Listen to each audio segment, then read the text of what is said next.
All right, good evening. I will call the Planning Commission hearing for Wednesday, July 25th, 2018 to order. We have quite a few items on the agenda this evening, so we will be limiting public comment to 3 minutes. And we'll have a timer up on the board to show that. Per person, sorry. Just to clarify. There's 7 items on the agenda this evening. The items on the agenda that have an asterisk or a star next to them are legislative. The Planning Commission will make recommendations to Municipal Council for approval or disapproval. The items that are not starred are administrative, and we will be making a ruling on those items this evening.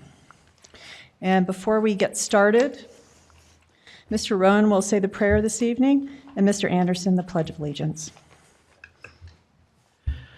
Our Father in heaven, we are grateful to be gathered as a community this evening to discuss the items before us.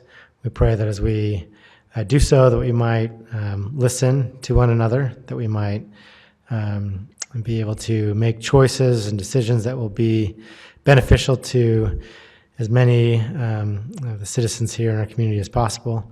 We're grateful for the option that we have to live in this great place where so many opportunities are made available to us, and pray that we might work hard to extend those opportunities to others who are not receiving them. We pray that we might be wise stewards of the resources with which we've been entrusted. We pray that we might always operate and make decisions with an eye toward the future, those who will be living in this city for years to come, as well as with an eye on those who've come before us and have worked hard to create this good place for us to live and to carry out our dreams. We pray that we might be civil tonight, and we offer this prayer in the name of Jesus Christ. Amen. Amen. Please rise and say the Pledge of Allegiance to me. I pledge allegiance To the flag of the United States of America, and to the republic for which it stands, one nation under God, indivisible, with liberty and justice for all.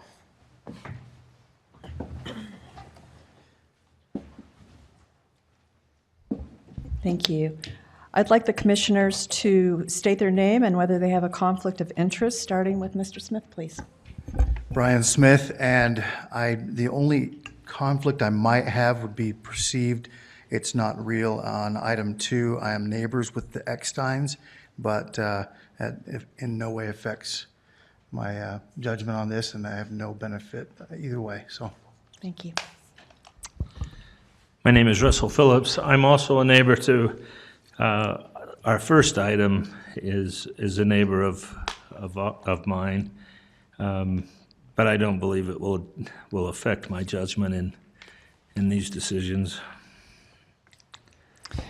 Deborah Jensen, I have no conflicts. Jamin Rowan, no conflicts. Robert Knudsen. I, along with Russell Phillips, neighbors to the first item, but I don't believe there is a conflict there. Dave Anderson, no conflicts. Thank you, commissioners. All right, our first item this evening.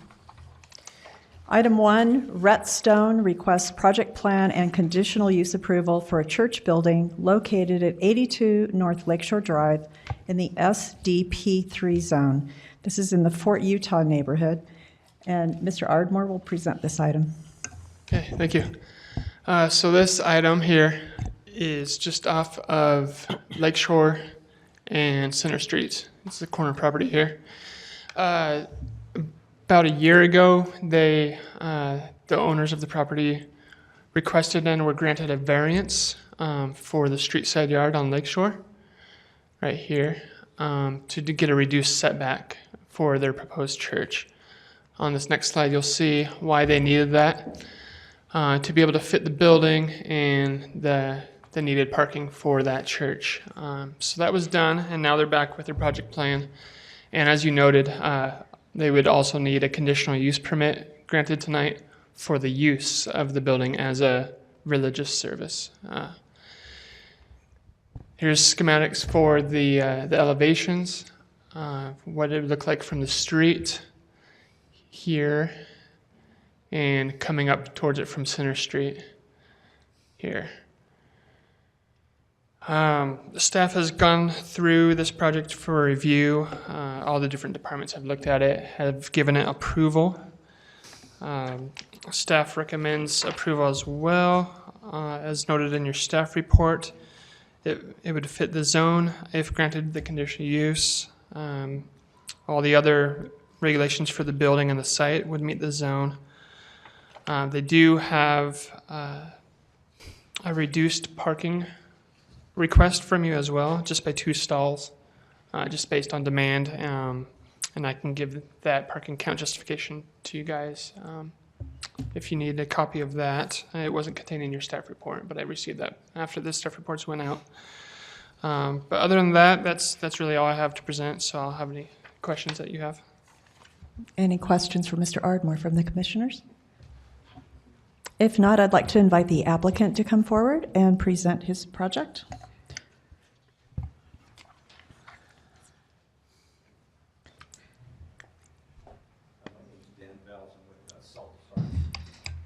We good now?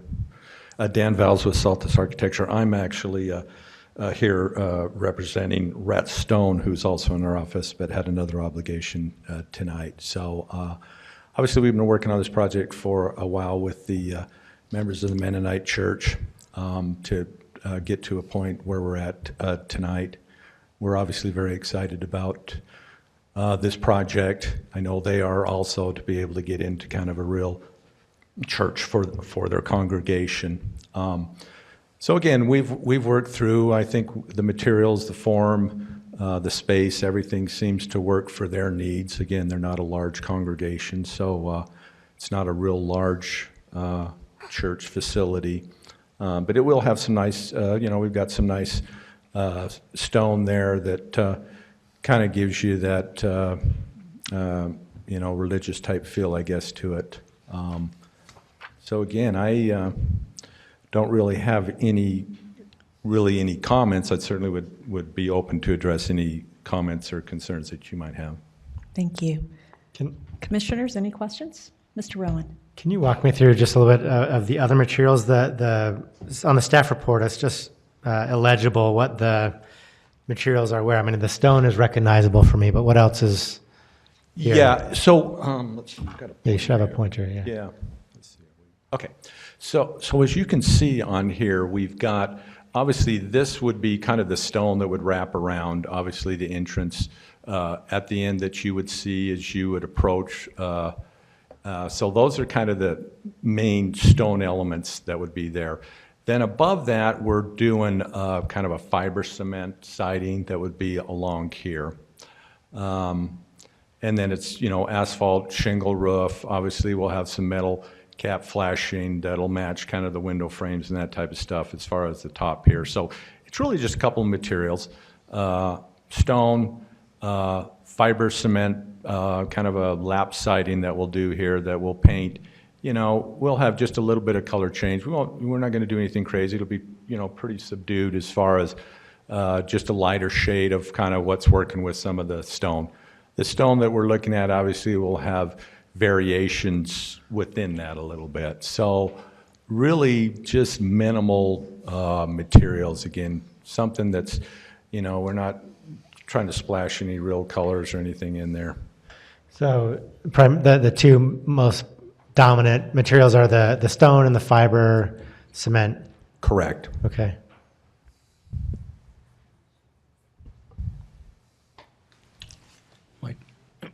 I have a question on that. On the debris basin, you're going to shrink the debris basin somewhat. Are you making its capacity?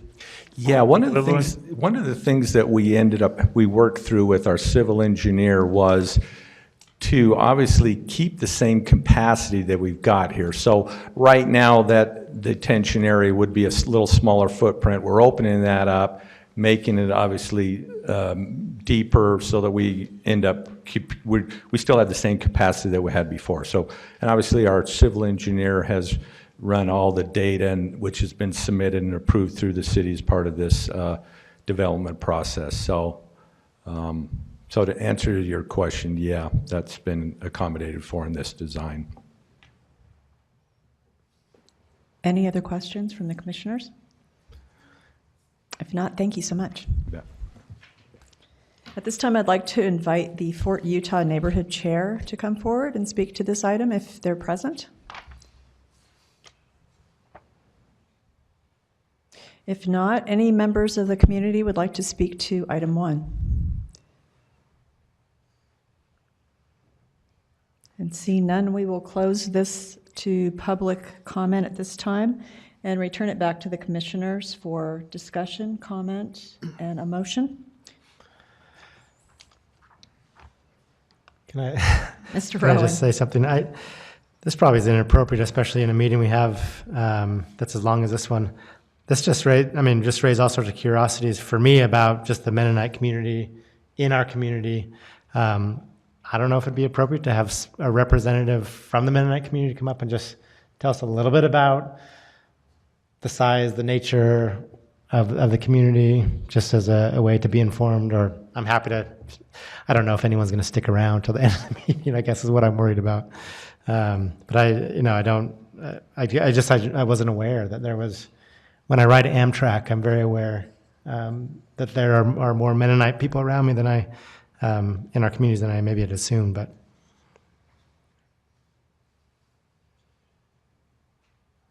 yeah, I would love just like a 2-minute version, 2-3-minute version of the community here and where you've been, what this kind of move means to the community, And please state your name for the record. Okay, I'm Luke Miller. I'm the pastor of the Little Mennonite Church here. So we're not a large community. There's about a typical Sunday morning we have 30 people that gather. So yeah, we're not very large. We're simply here just want to be very involved in the community as far as, and that's what we're looking for is this facility could help us in that, just being able to work with troubled youth, or we work a lot with homeless people, just a lot of variation of people, I guess, that come that are just kind of maybe at the edge of not really knowing where to go in their lives and maybe confused and simply want to find somebody to help them out. So we try to stay very involved in the community. We're very small, so a lot of you don't know that we're here. We've been here 6 years, I think, a little over 6 years. So yeah, feel free to ask any questions or whatever, but it's just simple. I don't know. You can ask Russ, actually, because he's our neighbor, and I don't know if, I suppose he likes us here. So. we'll find out very soon.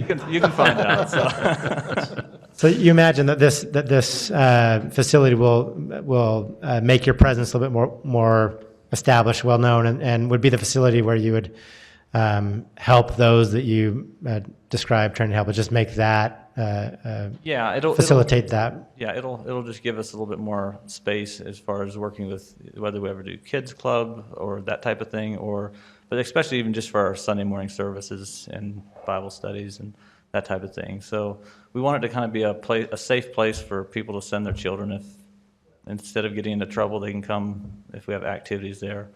That's kind of our goal, just to have it a kind of a community church center, whatever, just to basically be a presence. We're not here to threaten anybody we're not here bashing other people or other religions. We're simply here just to share Christ with everybody who's here and to be good neighbors. So. Okay. Awesome. Great, thanks. Thank you. All right, I will turn it back over to the commissioners for discussion.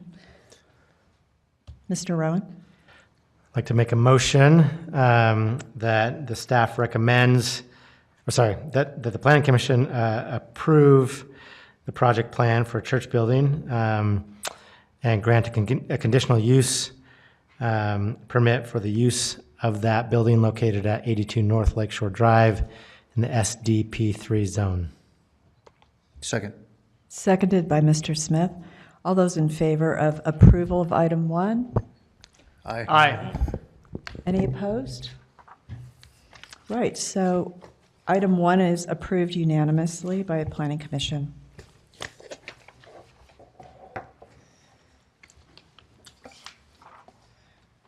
Okay, item 2, Grant Eckstein requests amendments to sections 14.10.40, lot width, and 14.10.45, lot depth, to decrease the required minimums for R1 single-family zones. This would have citywide application, and Robert Mills will present item 2. Thank you very much. So, Commissioners, some of you might remember there was a similar request to this a couple years ago, actually, dealing with lot depths, lot width requirements. At that time, the staff felt that a revision to the entire chapter of Chapter 1410 would probably warrant some changes. Resources haven't been able to do that, but the applicant actually volunteered to go ahead and perform a great deal of research and analysis. And so much of the work that you'll see tonight and that you've seen in your staff report, your staff report has come from her. Just to go over a few things that the applicant is requesting. This is the table in our Provo City Land Use or Provo City Code that recommends that the lot width for zones R18 through R15 be changed to those specific lot widths from what they presently are, and then lot depths be changed for the R17 through R15 zones. It's important to note that in this request, the lot area is not being requested to change. So, for instance, a lot in the R18 zone would still have a requirement of 8,000 square feet to change. Staff had an opportunity to go through this application, and there were some things that we felt were good and some things that we felt were inconsistent with the current general plan. This is the applicant's work as well. The applicant went through, identified several properties that met the requirements for being able to be subdivided as far as the minimum lot area, still have adequate setbacks and things like that. This goes through and analyzes that information by neighborhood, and I'm sure the applicant will go through these examples extensively with you, but these are 3 that the applicant selected to say why something like this might be warranted. As staff went through this, our main concern was the lot width changes.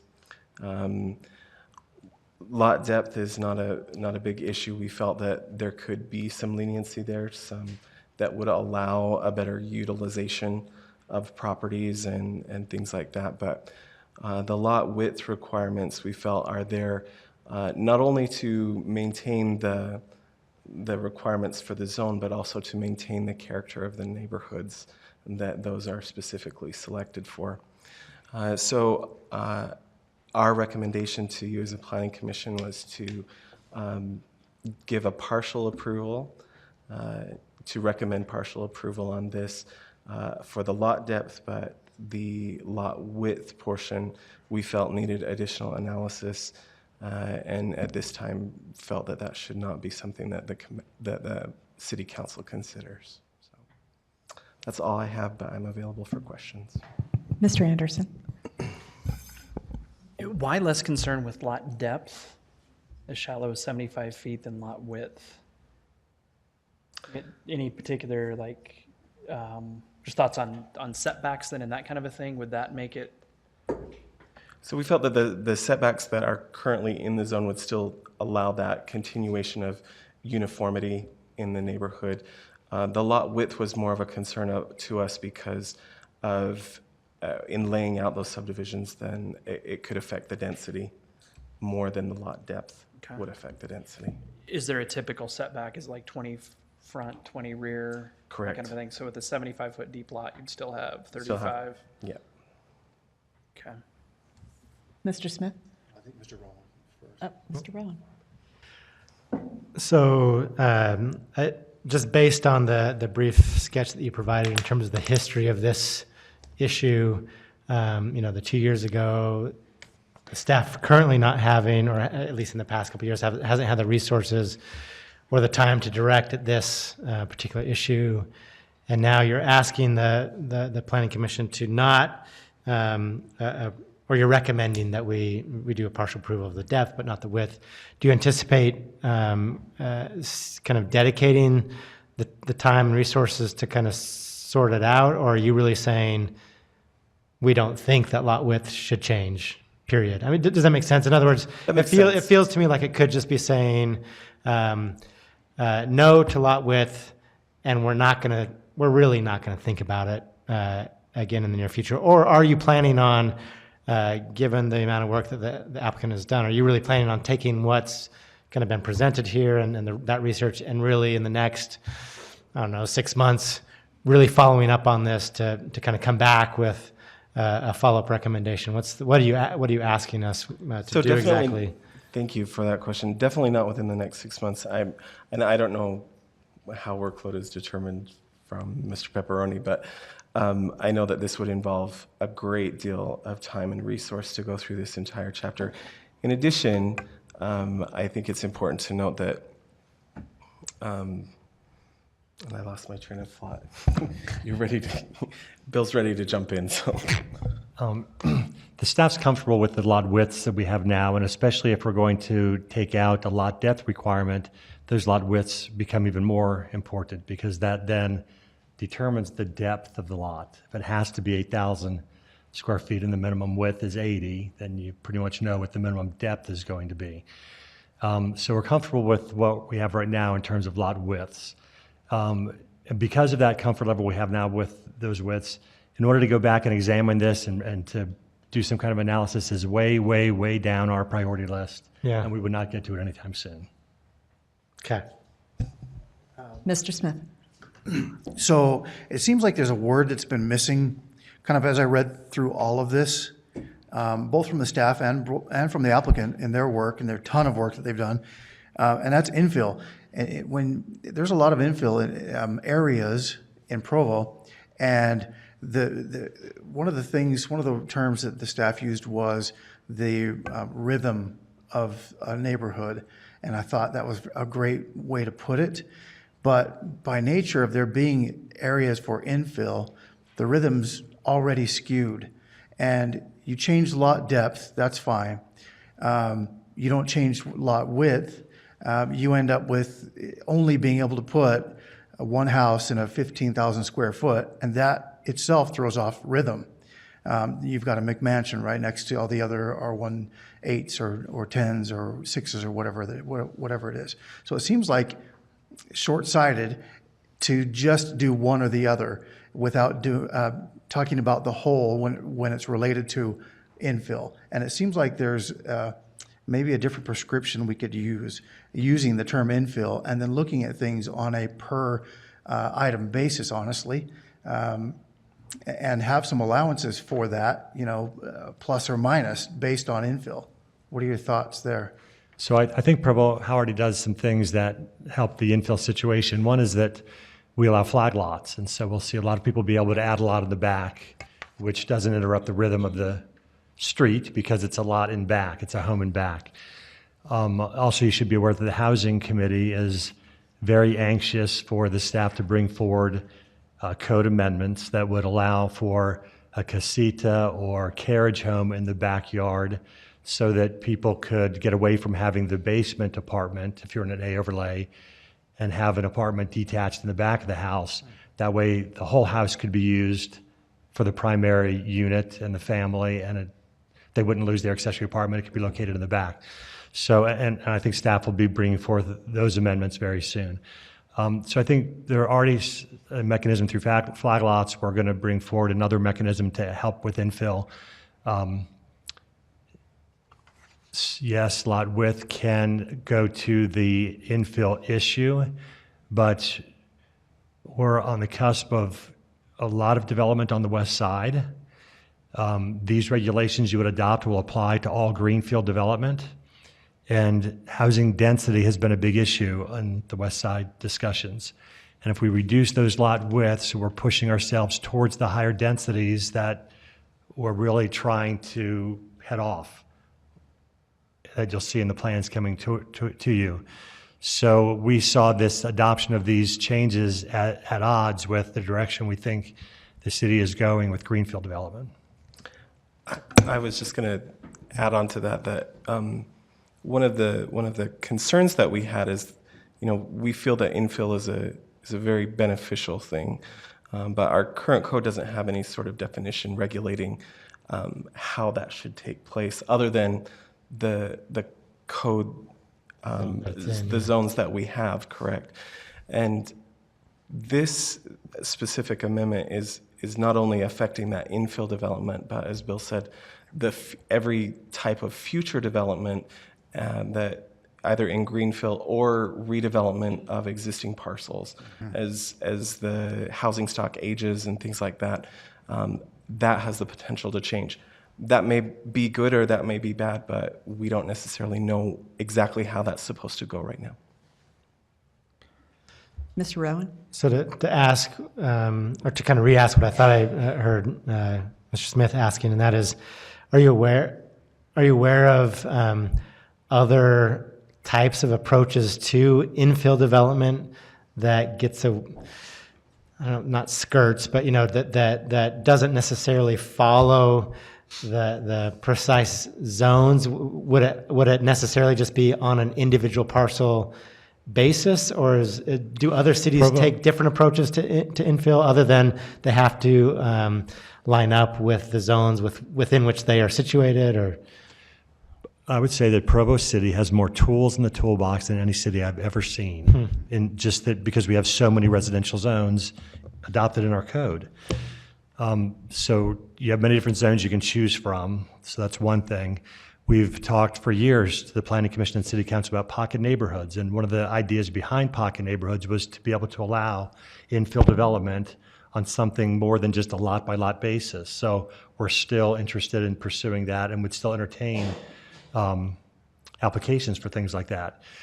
Currently, we allow 4 homes off one driveway.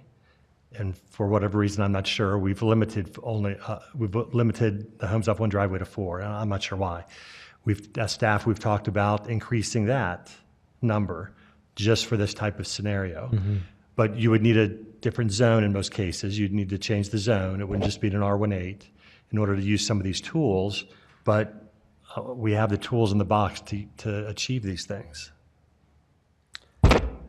Mr. Anderson? So what would the mechanism be then if somebody wanted some kind of flexibility relative to what we're talking about here? Would it be, could somebody, I mean, if you had 16,000 square feet, so you could have the 8,000 square foot minimum lot size for 2 lots, let's say, but you could only have 80 feet of lot depth and needed relief on the lot width, what process would somebody go through to have that considered? I think there are a couple, like Bill mentioned, there might be a specific zone that would address that. Also, we have the PD overlay, the performance development overlay, that would allow some additional flexibility in how that lot is designed. I think also another tool that might be appropriate in certain circumstances is a simple variance process that would allow a little bit of leeway and variance from the strict requirements that we have, that the Board of Adjustments might be able to see that it applies specifically to a situation. And I think that's kind of where we would, as staff, prefer situations like this to go on an individual basis rather than adjusting the entire code citywide. So for example, somebody could do an R2 PD, performance development, an LDR PD, performance development. That would require rezoning of that property, but that would allow the neighborhood, the staff to all analyze their particular project and what they're proposing, and if it makes sense, we would support that. But it would require that step of a rezone. So just to clarify, I think I'm hearing that your objection to, excuse me, allowing a narrow lot width is really more tuned to existing neighborhood preservation. So kind of keeping the pattern of urban development that's occurred over time, which sets the character of that neighborhood, whether the homes are, 10 feet apart, or maybe the homes are 30 feet apart, depending on the era they were developed in and their footprint. So I'm hearing that that's more what you're looking at. That's definitely a part of it, and yeah. Okay, thank you. Mr. Anderson. If these changes get approved, then the process somebody would go through to subdivide would just be a matter of meeting these criteria. Correct. And by right, they could do that. There wouldn't be any Correct. opportunity to review any other design aspects or. That's correct. Okay. Any other questions for Steph? Okay. I'd like to invite the applicant to come forward at this time. Hi. Hi, thank you so much for this discussion and for hearing me out. I love that Provo is a city where citizen concerns are taken seriously and that you guys are tackling really big issues on behalf of all of us. Thank you. I want to jump right into the discussion since my background's already in the papers and you guys have got this going great. I want to add a couple thoughts to this. With all due respect, Robert, you've been amazing, and Mr. Pepperoni, I haven't had the opportunity to meet you yet, but they said that there's flexibility on an individual basis. I've been trying to do something with my property for 10 years since Provo took away my irrigation. I bought it as an animal rights. I had irrigation. Irrigation's gone. I have weeds. There's not much I can do now. There's no flexibility for an individual property owner in community development right now. I went back and forth with Aaron Ardmore, I've gone with Robert, I've gone with Brian.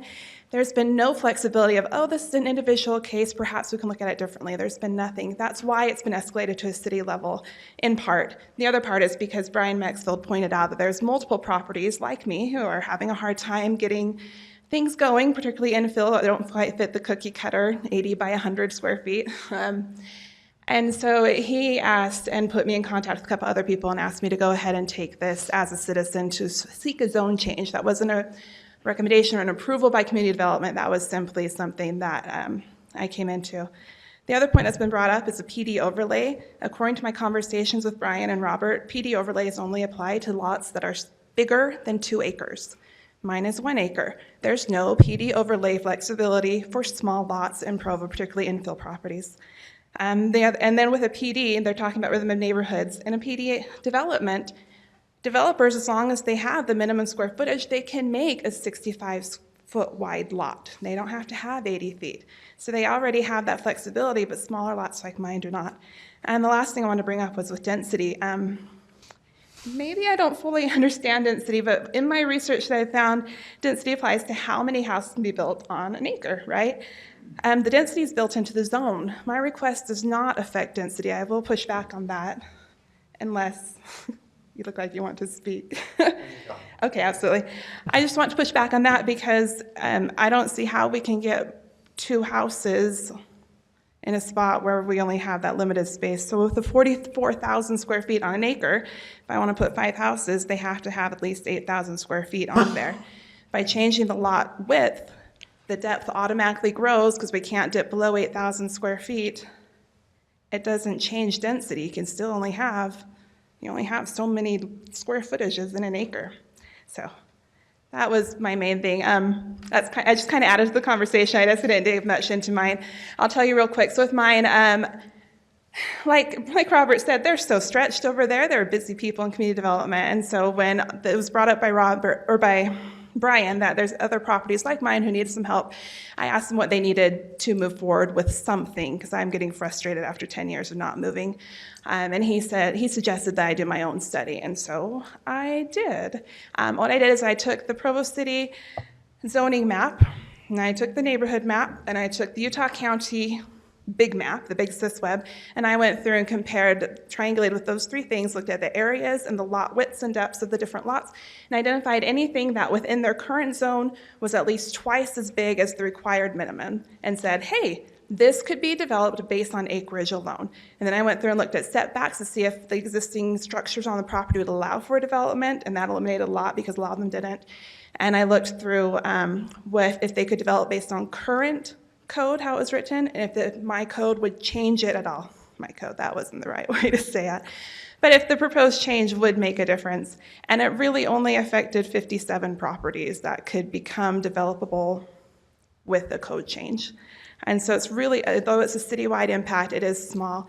That does not address, obviously, the west side. That's a beast that is so much bigger than me. And so I'm glad that you guys are taking care of that with me.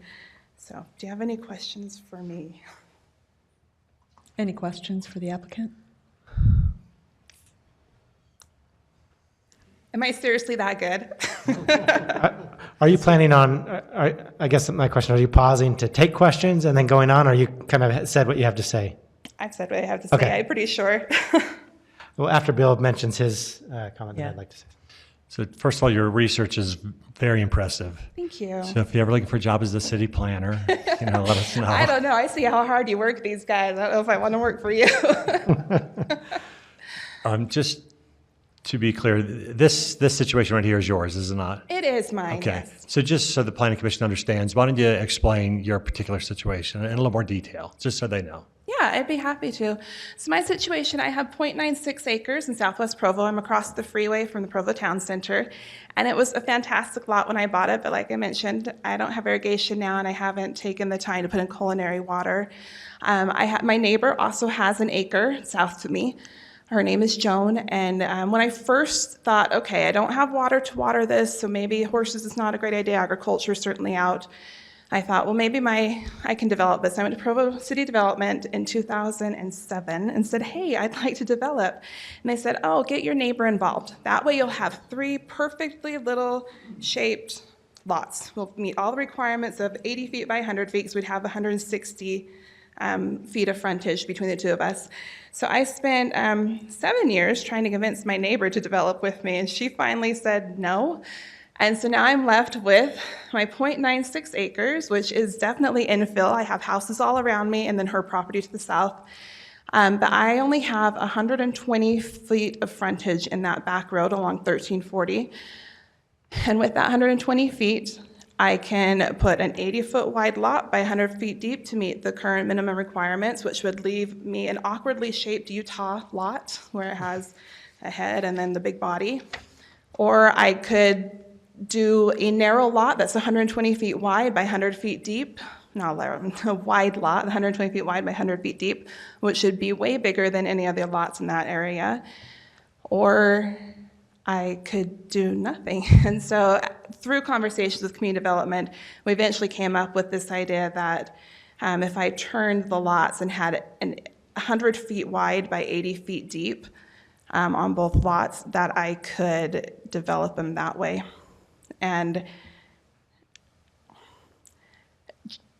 I feel awkward saying this, but I'm going to say it anyway, that when I worked with Brian to figure this out, Brian Maxfield, he told me, yes, move forward with this. And I'm like, great. I had my neighborhood meeting. I had everything else. I had everything lined up, paid my engineer. And then Aaron is my contact on this, and he came back and said, this is illegal, Mrs. Eckstein. You can't do it. Turns out it is illegal based on the current code, but I was led by community development to pursue it because they thought in 2016 that this might have been passed by then. So that was a very frustrating experience to be led one direction, have it come back a different route. And that wasn't to throw anyone under the bus, just that was an explanation as to why I'm here. And so I said, okay, well, how do we do the next step here? And Brian said, oh, there's other people that need this to happen as well. Why don't you go ahead and see if you can make something happen? So that's why I'm here, making something happen. It started out for my property, for my interests, but as I've done my research on this and seeing Provo's population growth and the projections of how big it's supposed to get, I feel like the city's facing great challenges and equally great opportunities to provide housing for people in this amazing community. And I feel like this is a step toward that, to better use the land that we have. clearly, putting my acre into just 2 lots is an inefficient use of land if our goal is to provide additional housing for people. If our goal is not, then this whole thing's kind of pointless. So I personally feel like, although I do have self-interest in this, that this has become so much bigger in my mind, and I feel like it could be so much more of a benefit to Provo than just my specific neighborhood and lot. Thank you. So then I just wanted to make a comment on the density issue. When you're actually laying out a subdivision, designing a subdivision, very seldom do the numbers calculate perfectly, and you divide 43,560 by 8,000 square feet, and you get the number of lots that an 8,000 square foot lot would typically yield or tend to yield. The biggest determining factor in laying out a subdivision and getting a yield, getting a density, is the lot width. Okay. Okay, and that lot width difference between 80 feet and 65 feet can have a difference in density as you lay out the actual subdivision, because again, they're never perfect. They're never perfect in measurement. They're never exactly equal and even in measurement. So all I'm saying is that as you actually lay out a subdivision, that lot width does tend to yield an increase in lot density if you reduce that width.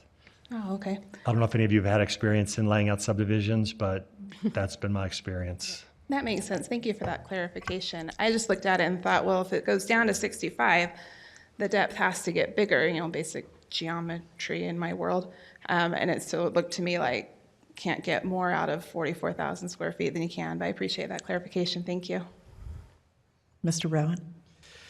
So I know that you're presenting this not necessarily out of self-interest, but I'm going to ask you to answer in a self-interested way. Please. If we were, after hearing everybody, to proceed with in making the recommendations that the staff has recommended, that is to allow reduction in lot depth, but not width, does that help you at all, or not really? I mean, or does it help in terms of the number of well, yeah, so that question first, then I'm going to ask you next. Does that help you? And then does it help, as you've encountered other people in similar situations, would reducing lot depth help a decent percentage of the other lots that you've looked at in this study? I don't feel qualified to give a percentage because I don't know how many people face this. But for me, yes, it would help. It would allow me to do 2 lots on my property, one normal and then one flag lot, which is a viable option. I know that a couple other people who have sent in letters of support, it would help them. I can't speak to the width of how much that would affect other people. For me, though, the depth would make a difference, even if we does. didn't change the width. Mm-hmm. If we did change depth and width, does that do anything different than if we just change the depth in your instance? No, in my instance, the depth would be sufficient. Okay. I did want to point out one thing that the neighborhood chairs, some of them brought up, was that they had this confusion. Well, if we have reduced depth and width, then the area goes all to pot. But with geometry, you reduce one side of your rectangle, the other side has to come out if you want to maintain area. And so that's where my contingency came in place, is I thought you can't have both on the same lot. It's one or the other would affect it. So in my case, with a narrow lot or narrow depth, it makes my width decidedly larger. So, Any other questions from the commissioners? I have one more question. I don't know if this is best directed at you, Mrs. Eckstein, or at staff. If we allow a reduction in lot depth, does widening width do as much to disrupt rhythm as narrowing width would, or do you feel like wider widths are somehow more compatible with rhythm than narrower widths? Does that make sense?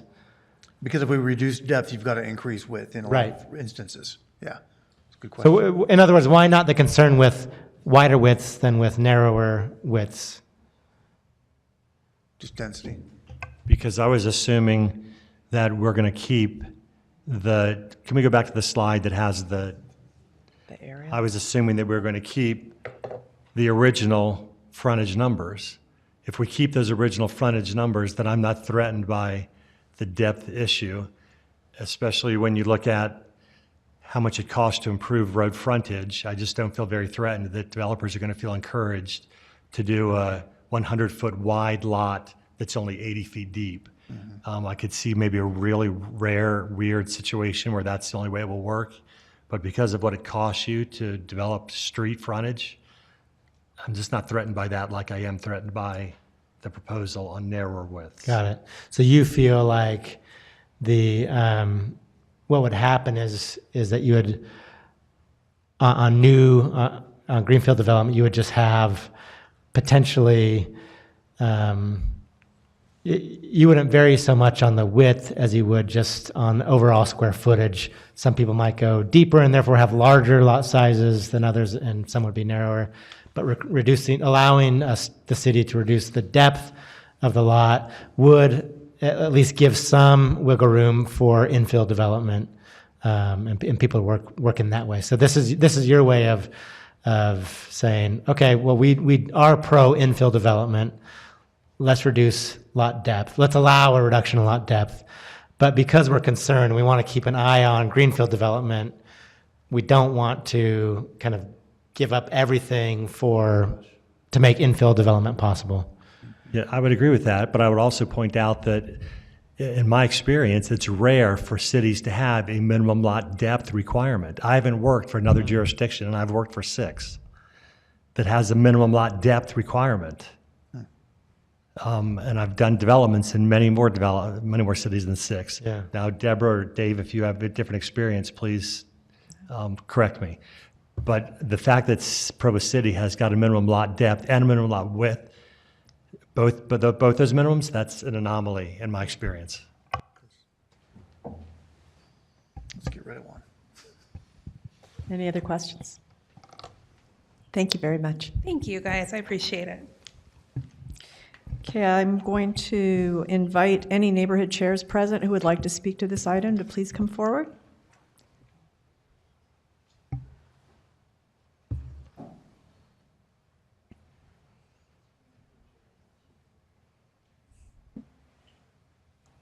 And please state your name for the record. Marion Monahan, Edgemont Neighborhood Chair. She has done a lot of research. However, I think making this a citywide is too big a stretch. I cannot see why infill property cannot be done on a variance basis. I know there's plenty of it around, and there's some odd lots here and there, but I think that would be the best approach rather than trying to completely change, like you say, the rhythm of the neighborhood. So I would please say, do not make this change at this time. It's just too drastic. Thank you. Thank you.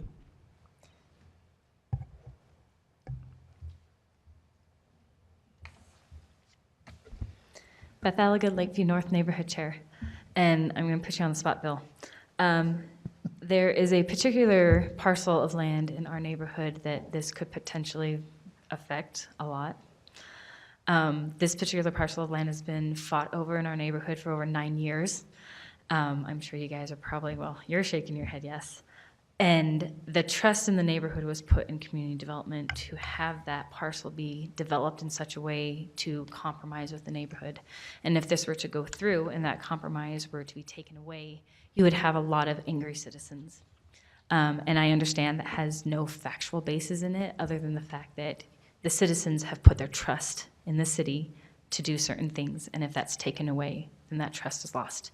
My second response is, and again, this is a personal thing I have, the email that Ms. Eckstein? Thank you, Eckstein, sent out to the neighborhood chairs. If you've noticed neighborhood chairs' responses, a lot of them talk about infill. And so that was the initial conversation about this. And my initial response to it as, for infill projects, I can completely understand where this would help the city develop, help the city develop more. when she sent out the email, she talked about, please allow me the opportunity over the next 2 weeks to personally discuss and address any concerns you may have. But I've heard from several neighborhood chairs that, one, they didn't get the email. Two, the emails that they sent out were not responded to. I never sent a response. And so that discussion was not a, yes, I'm going to take your emails and send it on to the city with whatever you said. It was, the assumption was we were going to hold a discussion about this, not just take it. That's a personal beef. I appreciate the discussion about the lot width and depth, the future of the west side, and how we're bringing this master plan forward and how we're trying to develop. And we have areas of density that we feel are appropriate. But the lot width, like Bill was saying, really goes to how our neighborhoods are going to be developed in that area and how the characteristics of our neighborhoods and how we want those to integrate with one another. We're not opposed to density out there. We're not opposed to density in the right areas. Let's just make this cohesive. Let's just make this flow together. Let's our neighborhoods be cohesive in a nice manner. And my one comment to you, Brian, was the fact you talked about infill houses being larger than the ones next to them. And I've said this a couple times to people, a variety in housing is a good thing, but the variety in housing doesn't always have to be smaller. It actually can be larger at times. So just a thought. Thank you. Thank you. Sharon Mehmet, Neighborhood, Edgemont, Vice Chair. I've read this report that staff's put together, and I really appreciate most of their comments. Back to what Marion has said, and I think you'll hear from others, this was presented as an infill issue. This is written as a citywide thing. It doesn't address the two. The numbers she's presented on my neighborhood, I don't know what maps she's looked at, and I know when you look at a great big map, they aren't always accurate as to what you drive and see in your actual neighborhood. And so there's many more properties this would affect in our neighborhood than she's listed here, for good or bad, whether that affects the argument. I think it affects it negatively. I don't think this is a good way to go with this, to make a citywide change for what's become, I can hear a grave frustration for her property, but I think to change the code citywide would be a mistake. And that we should, I love again the way that the staff has presented this, that things need to be looked at maybe more on a case-by-case basis. They also suggest that some of these changes might pose a risk to public health and safety because of decreased distances between driveways, which I haven't heard mentioned at all in your discussion. Can I ask a real quick question of you, and I wish I had asked it of those who are coming forward. When you say you appreciate what staff has said, is it fair to assume that you agree with the recommendation that we okay lot depth, changing lot depth, or have those who've come up say we don't want any of it changed? I don't like the lot depth change because I can think of even more properties that would affect. There are several deep properties in our neighborhood. In fact, that's why I looked in that neighborhood to buy specific. But I can see where people around me decided that they wanted to change and make this. And I don't know the process for possibly changing from R110 to R15 or something like that. If my neighbor wanted to do that and sell the back of their property, now I have two people next door to me and I'm feeling more, and this is not why I bought where I bought. And so that does change the feeling of the neighborhood a little bit. I see flag lots, and while I can see it's a good use possibly of a property, I don't like them. At least I wouldn't want to live next door to it because again, now I've got somebody in my backyard who wasn't there before. So that's how I feel about it. But I can see it as being, as far as property owners' rights go, that's possibly legitimate. But again, that's, in my opinion, should be done as a case-by-case basis. And then I would be talking to my neighbor instead of by right, they can just do that. And I didn't know that when we bought or whatever, So I don't know the process for making that change from R110 to R18 or R15, but that would be an entirely different process. Yes. I mean, that would be someone coming in and applying for a zone change. Right. Now, if someone in Edgemont neighborhood came in and said, I want to turn my, really deep lot, I want one lot to be, designated R1 5 in an R110 zone. I mean, that, in my experience on the planning commission, that's never going to happen. Okay. Right, so it just seems to me that's a different scenario than, say, a vacant lot in Edgemont. Someone coming in and saying, I would love to develop this property. I have the width, not quite the depth, but the width by the depth that I do have meet the R110 zone. But again, we have several lots, I would say, in our neighborhood that, again, I don't know if it shows up quite correctly on the map, that I'm sure that would fit division in even the R110. So it wouldn't have to change the zoning. But people have bought 2 lots and combined them, and people have just, there's several very large lots up there. And Yeah. that's what I liked about it. Yeah. So. Okay, thanks. Thank you. Becky Bogdan, Liquid Neighborhood Chair. Angela's actually in my neighborhood. We did not have a neighborhood meeting on this whole thing here. We did have a neighborhood meeting on just her lot. At the meeting, most people were supportive of Angela because they love Grant and Angela. And then after the meeting, I did get quite a few concerns about sticking 3 different well, she has the 1 existing property, so 2 additional ones on her lot. A lot of the concerns addressed at the meeting were there was no type of housing presented. And so with all the issues that we've had with Osprey being taller than we are and with them having the basement out of the ground and having them essentially 3-story buildings, there was lots of concern with that and how far they'd be able to see. But some of the others were concerned about sticking 3 different homes on this one piece of property. As far as our neighborhood goes, I'm concerned about how this would affect the rest of the city.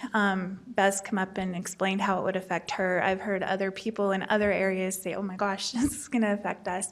And so that would be my concern, is how it affects the city overall. Thanks. Thank you.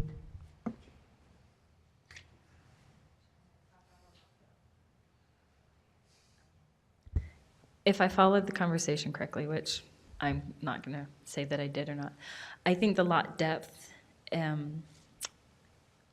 don't see that would make some difference, but it wouldn't make as big a difference as people think. If we maintain the lot width size, you would still have that cohesiveness in the neighborhood. You would still have that ability to, have the setbacks and everything.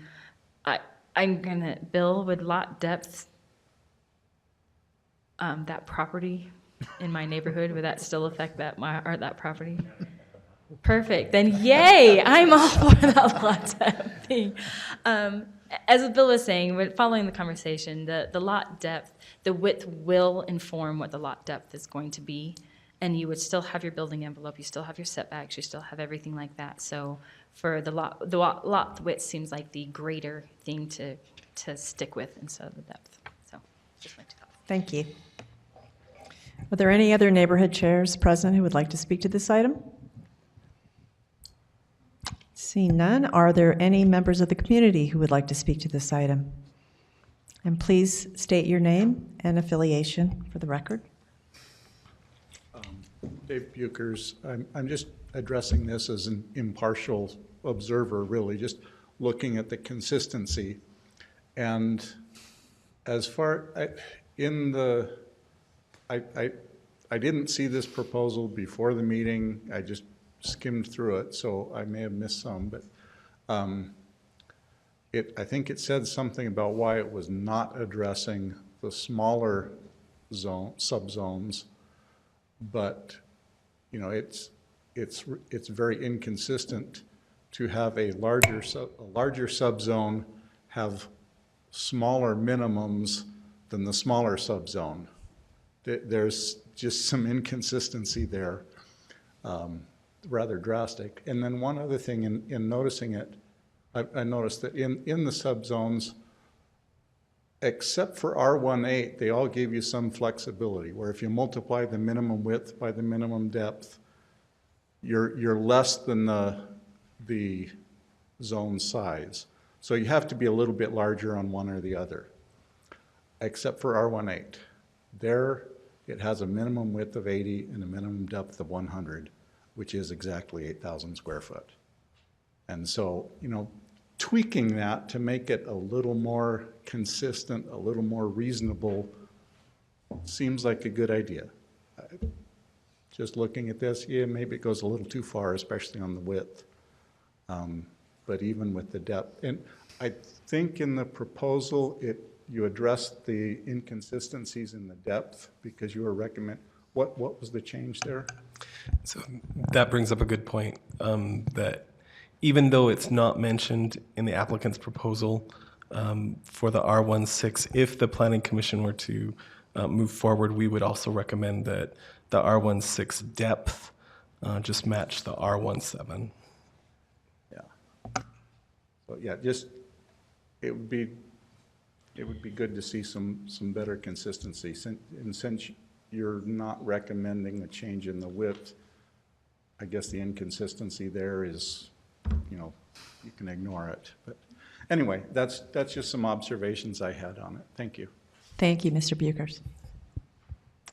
Are there any other members of the community who would like to speak to this item? Thank you. My name is Larry Gardner. I'm a resident of Grandview Hill, northwest part of Provo. I currently own 3 properties up there that are undeveloped.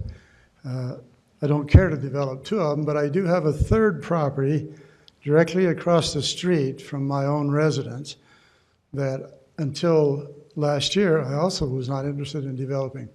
But we too lost irrigation rights. It seemed like the West Union Canal became unusable, and the city went up and sealed our headgate, so water could not come our direction any longer.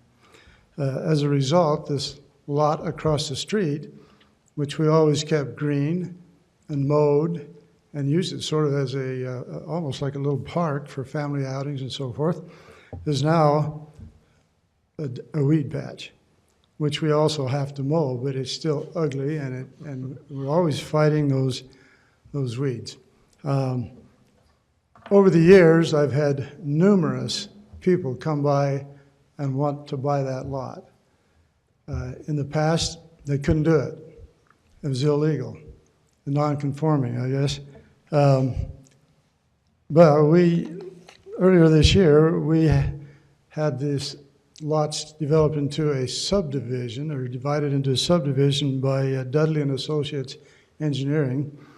And the lot across the street is 11,663 square feet.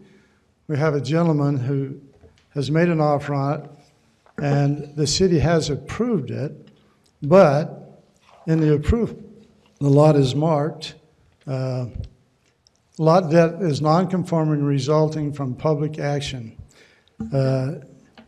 He's trying to buy this lot, and he went to his bank, Central Bank and Trust. I have a letter here from Gary A. Jensen, Vice President and Manager of Central Bank, who wrote thus: "Thank you for your phone call this morning. In response to your question, quote, do non-conforming building lots raise a concern to the bank for lending purposes?" End of quote. The answer is, quote, possibly yes. The bank would need to have the details as to why it's non-conforming and if those reasons would prohibit any development of construction on the subject property. The appraiser must also be informed of the nonconformity, which also might affect the subject property. I'm here basically to voice approval for the recommended, I think, I've been told it's text amendment, whatever, but to voice approval and support for that. I would dearly like to sell this lot and have it off my hands. I got enough with the other 2 lots, taking care of them, and certainly could use the money at this stage. But anyway,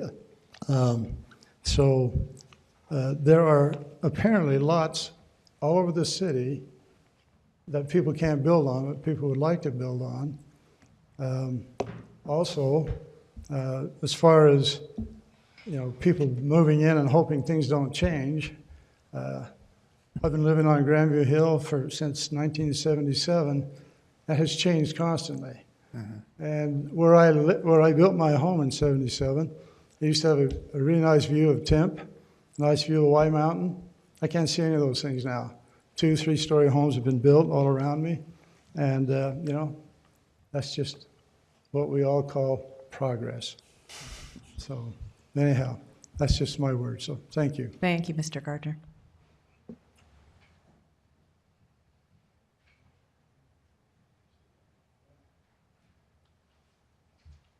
It's fun who you run into.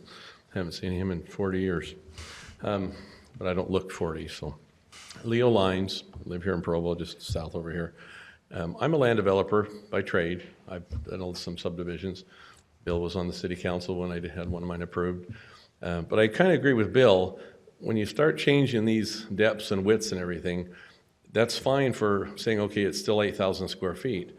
But then when you try to put the footprint for the home, I've actually had subdivisions where I've had it drawn up, but then the footprint's so small, you can't really build a home. And so it just kind of messes those up. The citywide thing has got me a little frustrated. I didn't even come down tonight for this item. It was something else on number 7 that I'm here for. But citywide, just if there's some infill things, fix it case by case. Don't just make this blanket change and then the developers can come in and, obviously do what they want. But those footprints, sometimes you get homes built that then they're not livable, they're not, they're just not a good home, and then they get in disrepair, and then they turn into a rental. It doesn't really help the neighborhood. And so I think she needs to find somebody like myself that wants a big lot so I can build a big shed in the back for my trailer, my four-wheelers, and my other toys, and then I've got plenty of land to do that on. Those are hard to find right now. So anyway, that's my opinion. Thank you. Thank you. Are there any other members of the community who would like to speak to this item? If not, I'll invite the applicant to address any of the concerns she heard tonight.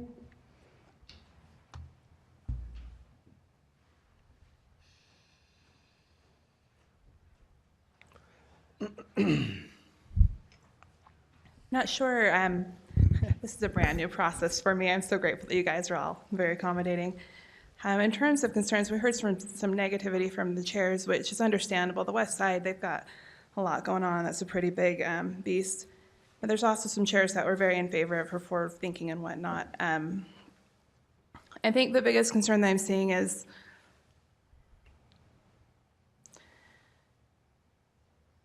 you know what? I don't know. Never mind. I appreciate your time. I really do think this would be a good thing for Provo City, and I think it would be a good thing to vote on for positive on both of them. Thank you. All right, we will close public discussion at this time. I'll turn it back over to the commissioners for discussion, comment, a motion. Mr. Anderson.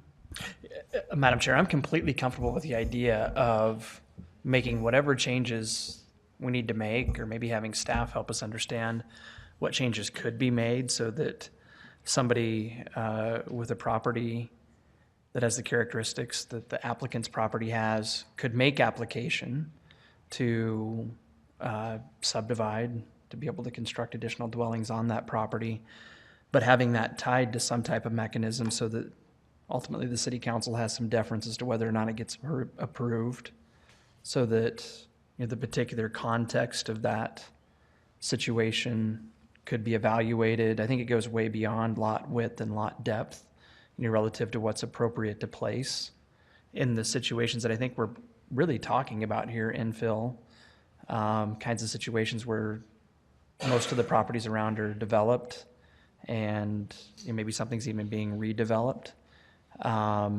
It sounds like that might be reducing the minimum project size for some kind of a development or whatever it is, but I think things like architecture matter a lot. I think even where doors and windows get placed in buildings might matter a lot, relative to the impact that a project like what we're talking about would have on neighboring properties. And at the same time, I think they potentially could be beneficial for a neighborhood. It could be a great way to better use an underutilized property to help clean up, maybe a lot that's been vacant that is kind of an eyesore for a street or a neighborhood and different things like that. So comfortable with the concept, but as has been mentioned several times, think it absolutely needs to be evaluated on a site-by-site basis. And I'm not comfortable with what's proposed tonight with just changing the lot width and depth requirements. Commissioners, any other discussion? Mr. Smith? I do have a question. We've heard from several people, including commissioners, that case-by-case basis, and I'm fully for that, and I don't like painting with too broad of a brush.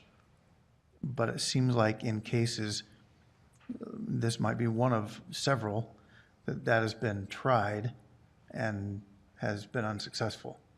So, I mean, what really is the remedy in a scenario such as this, or such as, I don't remember the gentleman's name that said that he's got a lot that would like to Mr. Gardner, in his case. So, I mean, if it's been tried and hasn't been successful to this point, what is the avenue? What is the remedy? How do we do that? Especially where if you reduce minimum depths or do away with minimum depths, that resolves certainly this case, but maybe dozens of other cases potentially down the road. I don't know. It's kind of a question. Mr. Rowan? I'd be interested in hearing staff respond to that. Again, I think it's easy to sit up here and say, like we have been saying, and then you have the situation of the Ecksteins who've been trying for 10 years and have, had no success. I mean, do you think this is the best way to address not just the Eckstein request, with their individual property, but, potentially multiple properties that you've engaged with if the lot by lot, case by case basis in the end, for whatever number of reasons, just isn't working for people?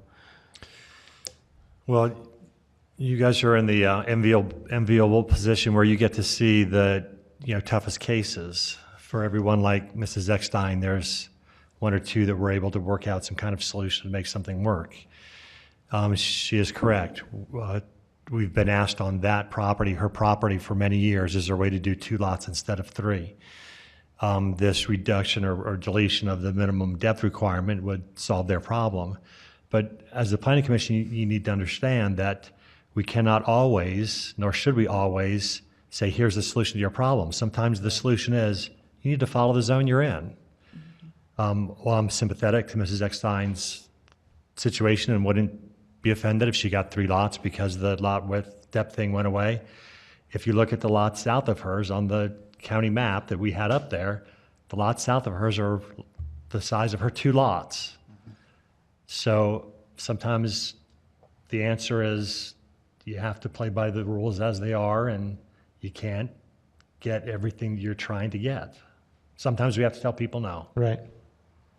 Is there a way for her to make a proposal today that could come to us that we can make a recommendation on relative to a zone change, some type of specific, site-specific development approval? Aside from getting rid of the lot depth, aside from that? Aside from a text amendment that would impact the city. I think we would have to amend a zone to reduce the amount of acreage you need in that zone to change the zone. Changing something that's going to impact, it's not a site. Is that your experience? Is that correct? Brian, you're familiar with this situation. Am I representing this correctly? I mean, we heard the word variance, which kind of freaks me out a little bit.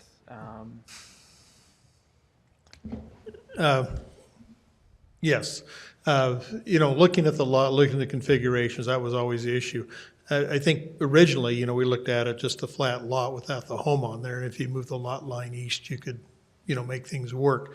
But changing the depth obviously has an effect because of that depth that's on that interior flag lot and some of the others. And this is far back, so I'm trying to remember what all the dimensions are. But so that's where we looked at all those little tweaks. To go to Board of Adjustment, the biggest problem is always, what's your hardship? Right. It's kind of the thing of, you bought it that way, it's that way. Right. how do It's you, your how property do you like do everybody it? else in the neighborhood already, right? Yeah, and then, But can you remember from the discussions you've had of different zones, in order to change the zone, we'd probably have to reduce the minimum acreage needed for a zone change? right, because this is an R18. So that would and- take you back to needing to amend code again. And to go to R16, was felt that you didn't have that in that neighborhood. And we had gone through the cluster development question, that neighborhood where there were several protests against the idea of having small little lots out there. And so the belief was that an R18 was something that was more supportive with the neighborhood. So, was that the question? You're looking.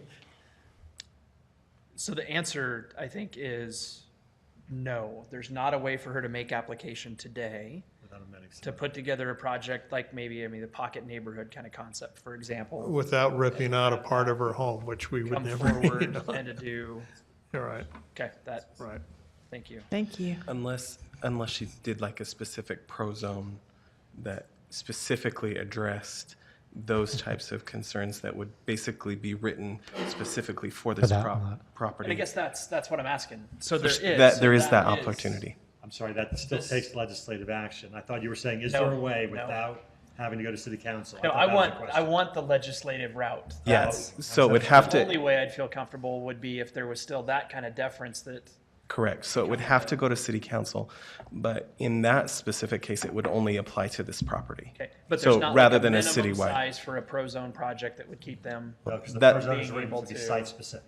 Okay, that has not been suggested yet because, is it because of concerns in the neighborhood with similar kinds of projects that haven't been well received, or? It's more because we have 35 pro zones already, so we try not to create more of them.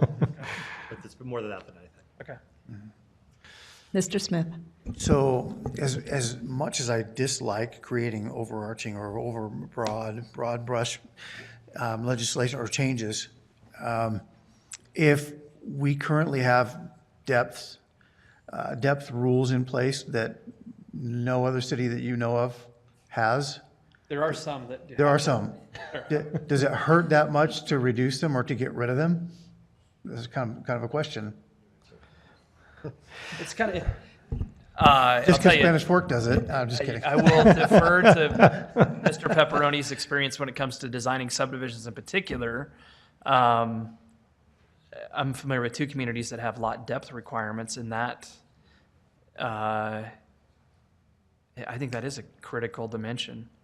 And, when it comes to rhythm, for example, in a neighborhood and things like that, having a front setback and that building envelope that is somewhat consistent, a backyard that is somewhat consistent with, maybe surrounding development.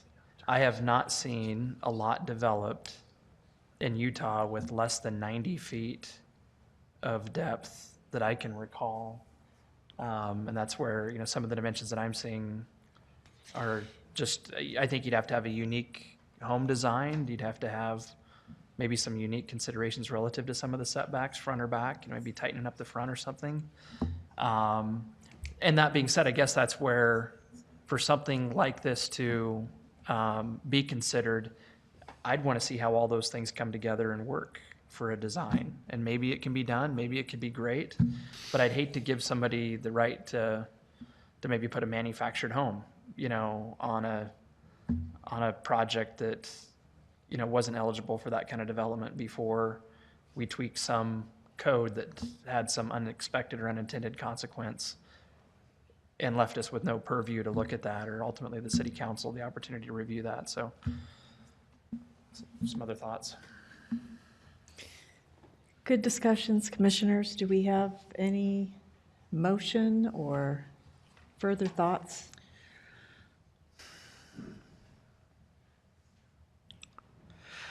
I mean, I'll say I certainly don't have the experience of some others on the commission in terms of planning cities and planning developments. I'm just thinking about my kind of experience of neighborhoods here that I walk through, and I don't walk around with a tape measure to kind of see how deep they are. But certainly it is true that how I experience those places depends largely on that width.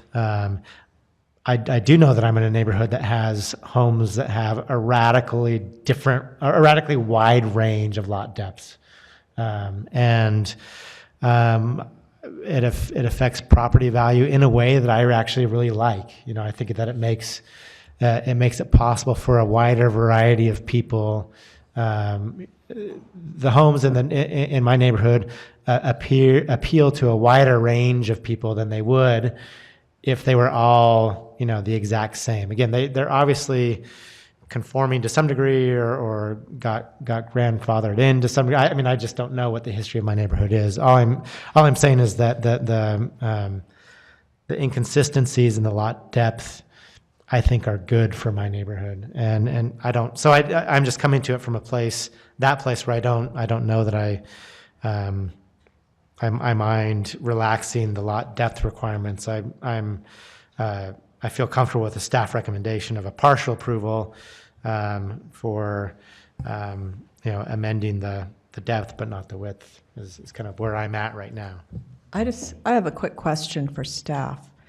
And I know we went over this, I want to say last year, but in terms of lot dimensions, we have right now, we have governing the size of a lot, the width, the square foot minimum requirement, and the depth. However, in addition to that, we also have front yard setback requirements, correct? And then we also have rear yard setback requirements, if I'm not mistaken. Is that correct? Yes, and side yards. And side yards. So it seems like the lot depth is a bit redundant as a requirement. If the lot width is set at X and the square footage is set at X times Y, and we have the setbacks already established, then it seems like a redundancy to also have a minimum depth for the lot. That's just logically how I'm looking at it. The math would generally govern it. The building envelope gets compressed. That's right, in terms of the give with either dimension, with their depth. Right. Against the setbacks. If you have someone chose to do a wider lot, then the depth would get compressed. Yes. But it could only be compressed so much because of the setback requirements. I mean, you couldn't. So the question is, would it be compressed to the degree that it seriously compromises what we feel again is the rhythm or whatever we want to call it, the kind of the planning consistencies. So when those occasions arise, we tell the applicant who's trying to subdivide the property, you need to show us a house plan that's buildable within that envelope that you're leaving. Because we're not going to turn around and give you a variance for a lot problem you just created by the subdivision you created. So they have to produce a plan that shows us that it is in fact buildable.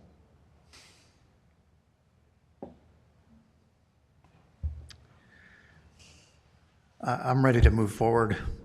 Mr. Smith. I think I've heard enough to determine that on a citywide basis, the lot depth, although it matters, I think it doesn't matter as much as the good it would do by shortening it up a little bit. Citywide, we've heard of 2 instances here. I think there's probably a dozen others potentially, and I don't think it does any damage, in my estimation, from what I've heard. So I would make a motion that we recommend approval of the Eckstein's request of lot depth 14.10.45 to decrease the requirement minimum in R1 single-family zones, but to recommend not approving the lot width change in 14.10.40. Can I just make a clarifying statement? Would you also recommend changing the R16 zone? I had that written down, and I Okay. just didn't turn the page. Thank you. And recommend changing the R16 depth to match the R17. Thank you, Robert. Thank you. Do we have a second for the motion? I'll second. Seconded by Mr. Rowan. All those in favor of the motion? Aye. Aye. Aye. All those opposed? Nay. So we have 1, 2, 3, 4, 5 in favor, 1 opposed. So So the motion carries. We'll forward a positive recommendation to municipal council as stated.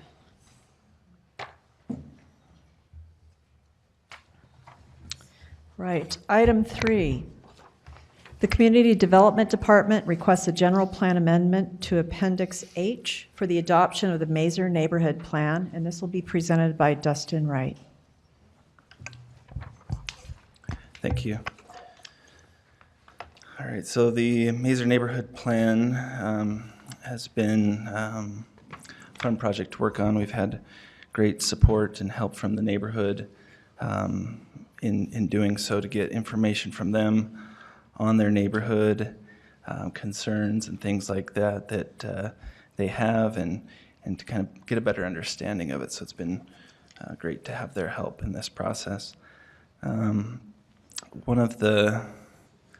So 2 weeks ago, we kind of went through this in your study meeting, went through the plan a little bit. So today I'll just kind of touch on some of the key issues, and then if you have any questions on specific items in there, we can go through those as well. So we'll just switch over to the document. We can kind of flip through that.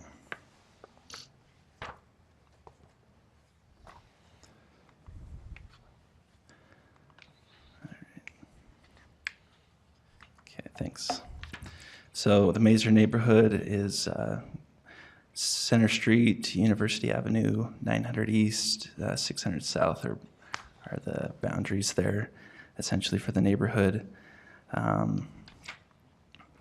We went with the neighborhood kind of through some of the goals and objectives that they have there, and we've included those in the plan to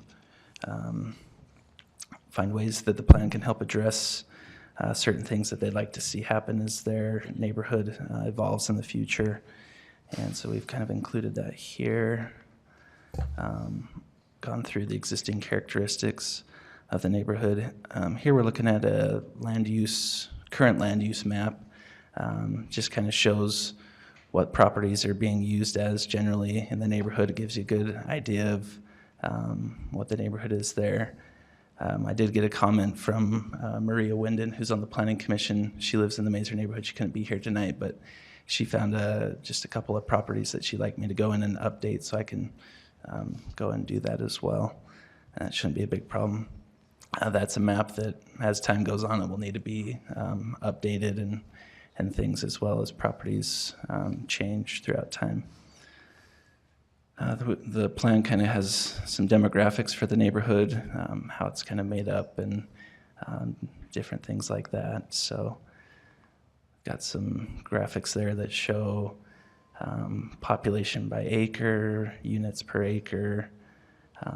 We get into the character of the neighborhood, images that show kind of the good and positive that are within the neighborhood, and then areas where there's some concerns or places that could see some improvements throughout the neighborhood. Here's an image on the left that shows kind of a typical view that you'd see on 600 South. It's on the south border of the Mazur neighborhood, and on the right-hand side showing, what some new type development that could come in and help improve that street.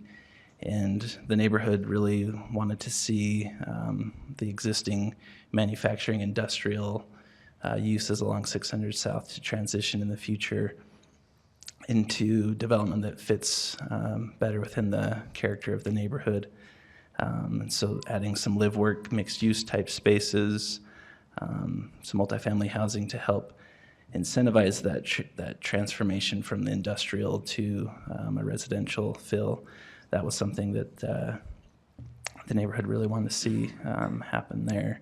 And to have 600 South become more inviting and enticing to be a corridor that people are willing and excited to travel to get to the intermodal UTA station, different places as well. Have it be more bikeable and walkable and inviting.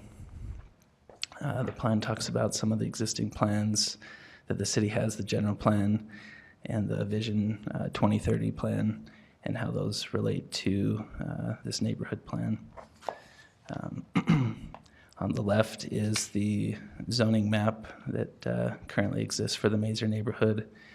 It's predominantly the residential single-family zone that you see there in yellow, and then it has some of the RC zone that over time, if those redevelop, that you can see on the right-hand side what the future land use map that the neighbors would like to see happen. So kind of the biggest changes would be along 600 South and also on State Street. There's a large, it's currently zoned for a lot of general commercial zoning, and the neighbors would like to kind of see that revitalized in some areas or transition into more of a multifamily residential there. So there's a kind of a view of 300 South, how there's existing retail that's there and how that could transition in the future and bring that building out to the street and create a more inviting atmosphere. And that was another issue that the neighbors had with 300 South, kind of going right through the middle of the neighborhood and being a little bit of a barrier and a separation, to find ways to draw people in and have that actually become more of an amenity and an inviting gathering places and things like that. And then open space parks in the neighborhood. There's a few parks throughout the neighborhood and surrounding.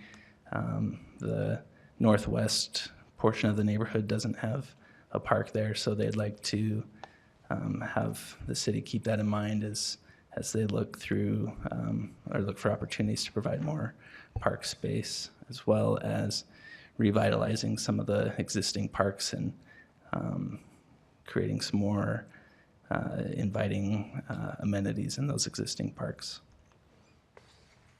So there's areas throughout the city that can utilize upgrades in sidewalk, or actually sidewalk where there currently isn't any. That will help with walkability of the neighborhood, and signage throughout the city or throughout the neighborhood to help kind of establish a character and identify places that are within walking distance that maybe people didn't realize, or things like that. And so some different streets throughout the neighborhood, ways to help those function better and be better utilized. I mentioned a little bit about the transit. So the close proximity that the neighborhood has to this is really an amenity that the neighbors would like to be able to see better ways to be able to get to those transit sites and be able to utilize them more fully. Key goal there was on 600 South to make that more of an inviting corridor to make that happen. And then also neighbors had,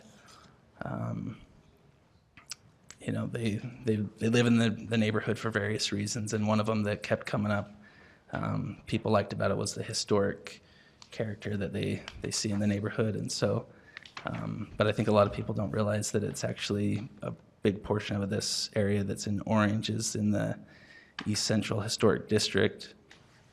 And so there's some opportunities there to kind of educate people on what that means and what that could provide for them if their home's something that contributes to that district. Then in 2016, there was a study that was done that kind of recommends that historic district could be expanded to this area in purple to pretty much encompass the entire neighborhood there. So the plan talks about preservation and maintaining that throughout the neighborhood as an important goal. And then the implementation that we put in these neighborhood plans. And so if we can switch back over to the PowerPoint. And then so the council office sent this over. I passed it out to you. So if the Mazur neighborhood plan gets adopted, then it basically in the general plan where it talks about the Mazur neighborhood, it could reference the actual plan that would be an appendix in the general plan as something that you'd turn to get more information. So this would be part of part of that could be part of a recommendation from the Planning Commission to the City Council that the General Plan Chapter 1 is updated as shown here, and the adoption of the Mazur Neighborhood Plan as an appendix to the General Plan. So this would be an amendment to what you just looked at in your study session. Correct. So yeah, if there's any questions for me, I'd be happy to answer those. Thank you. Any questions? Mr. Rowan?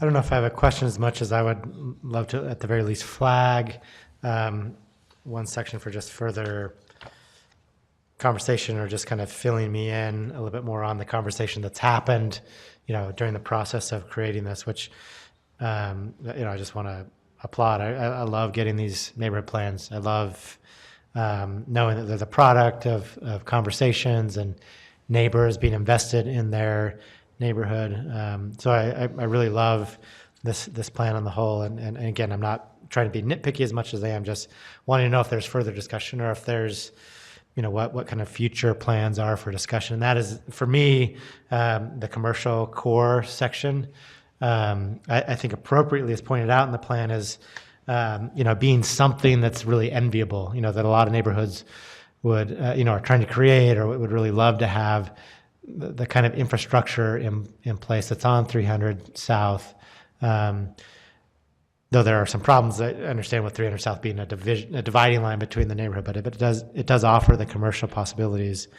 And I was just a little bit underwhelmed by the way that the neighborhood plan addresses some of those concerns about the future of those commercial developments. With the grocery store being vacant still, and just maybe you and others, as we talk about this, could talk more about what the kind of greater conversation has been, or why.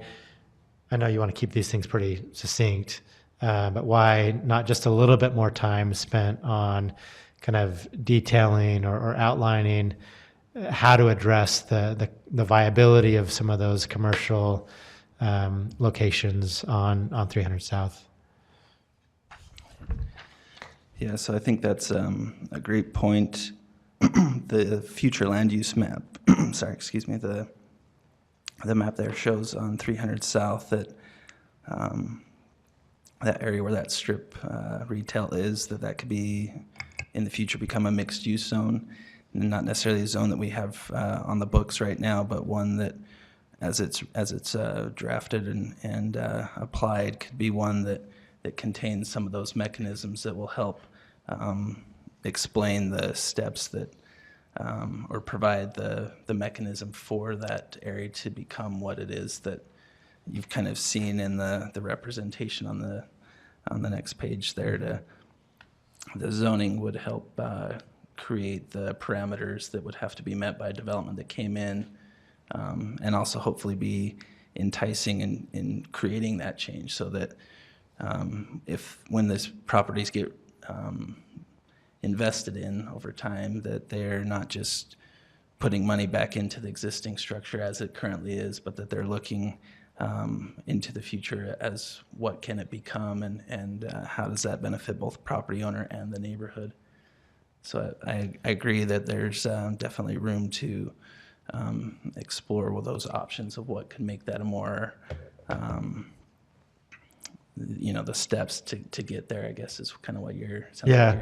Yeah. So I love the idea of mixed use zoning could be one mechanism, and I just wonder if there are others that you did discuss but didn't feel confident enough to put it in the plan, or if it would be worth getting that down somewhere, or what thought has gone into it at this point. Again, I recognize that you keep this at a kind of high level, but it just seems to me that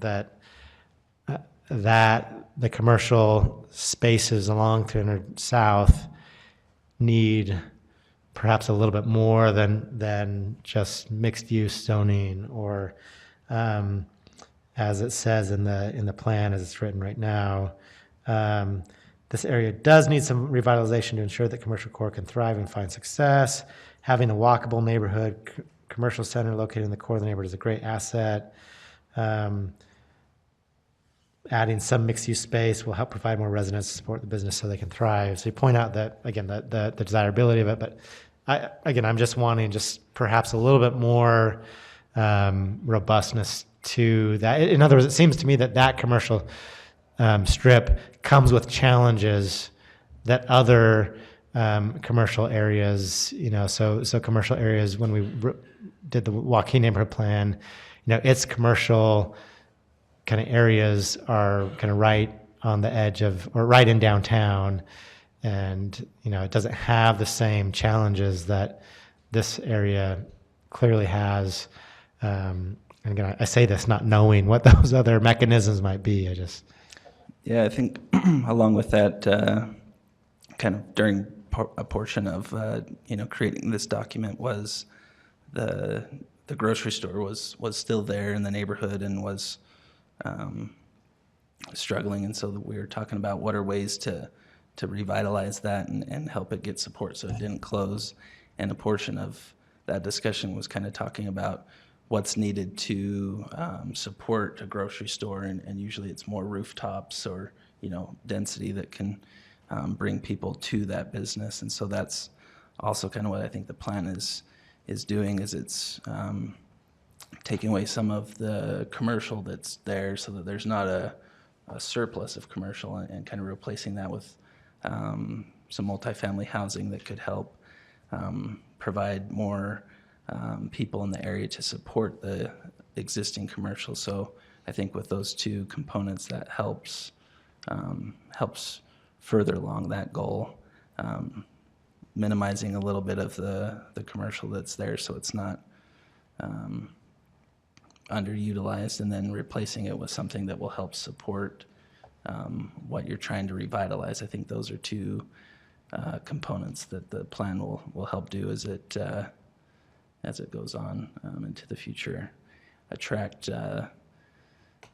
Make it attractive for redevelopment in a way that can accomplish those goals, I think is kind of what we're looking at there. Thank you. Any other questions from commissioners for staff? If not, is the Mazur Neighborhood Chair present?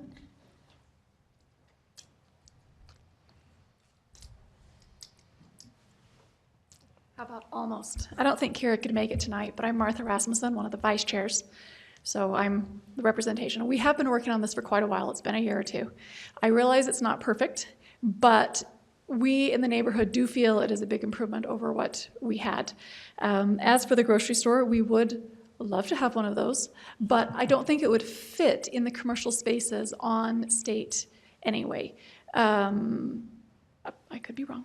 There was a grocery store on 300 South that was a good location and a not so good grocery store. We would love to have a better replacement at some time in the future. We are trying to get a good mix in our neighborhood of single families and blending multifamily units and commercial, and get everything to the point where it serves the community's needs at the same time, allowing for proper development and so forth without changing our neighborhood to the point that those of us that have been there for a very long time no longer recognize it, no longer enjoy it. And I do believe it's possible. I do believe that this plan is a good step in the right direction. And so even though it is not perfect, we do support it. Thank you. Thank you. Are there any other members of the community who would like to speak to this item? If not, I will turn it back over to the commissioners for discussion, comment, a motion.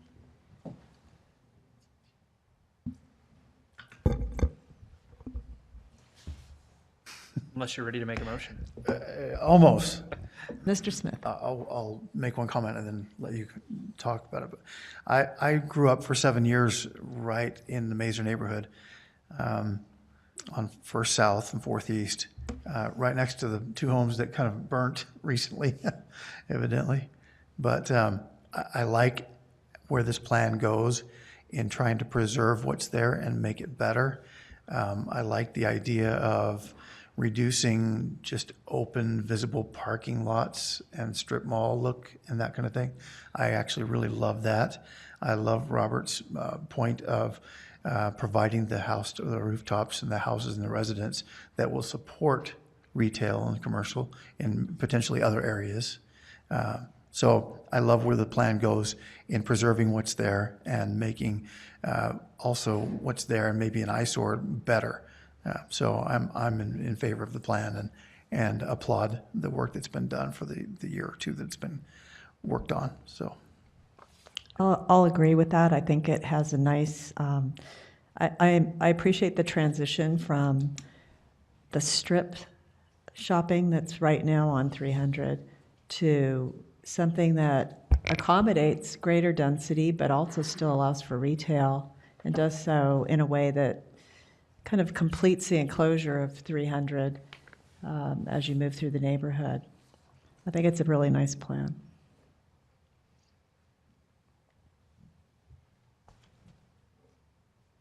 Mr. Anderson? I move that we recommend that the city council approve the proposed general plan amendment as proposed. Do we have a second to Second. the motion? Seconded by Mr. Rowan. All those in favor of forwarding a positive recommendation to municipal council for item 3? Aye. Aye. Any opposed? Okay, we will forward a unanimous recommendation for positive recommendation on item 3.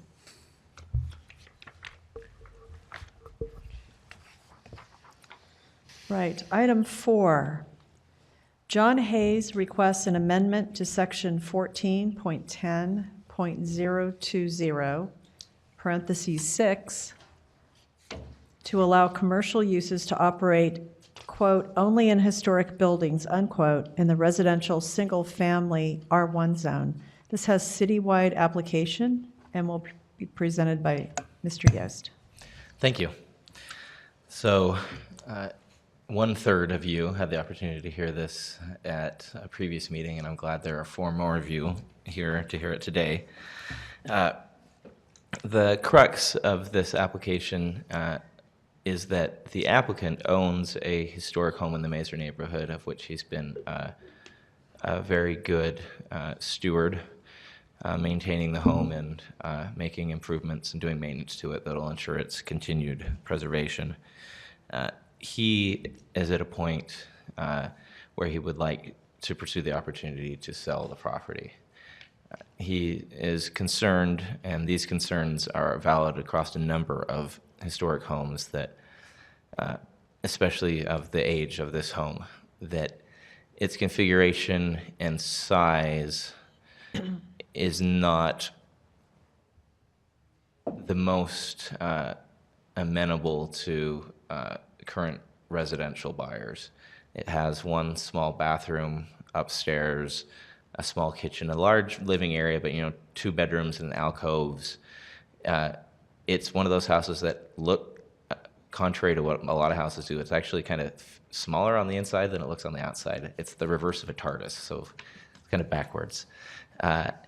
And he has a fear that the most likely purchasers of the property would be investment buyers looking to use it as a rental property, and has concern that that may not be the type of ownership situation that leads to the best stewardship of the house in the long term.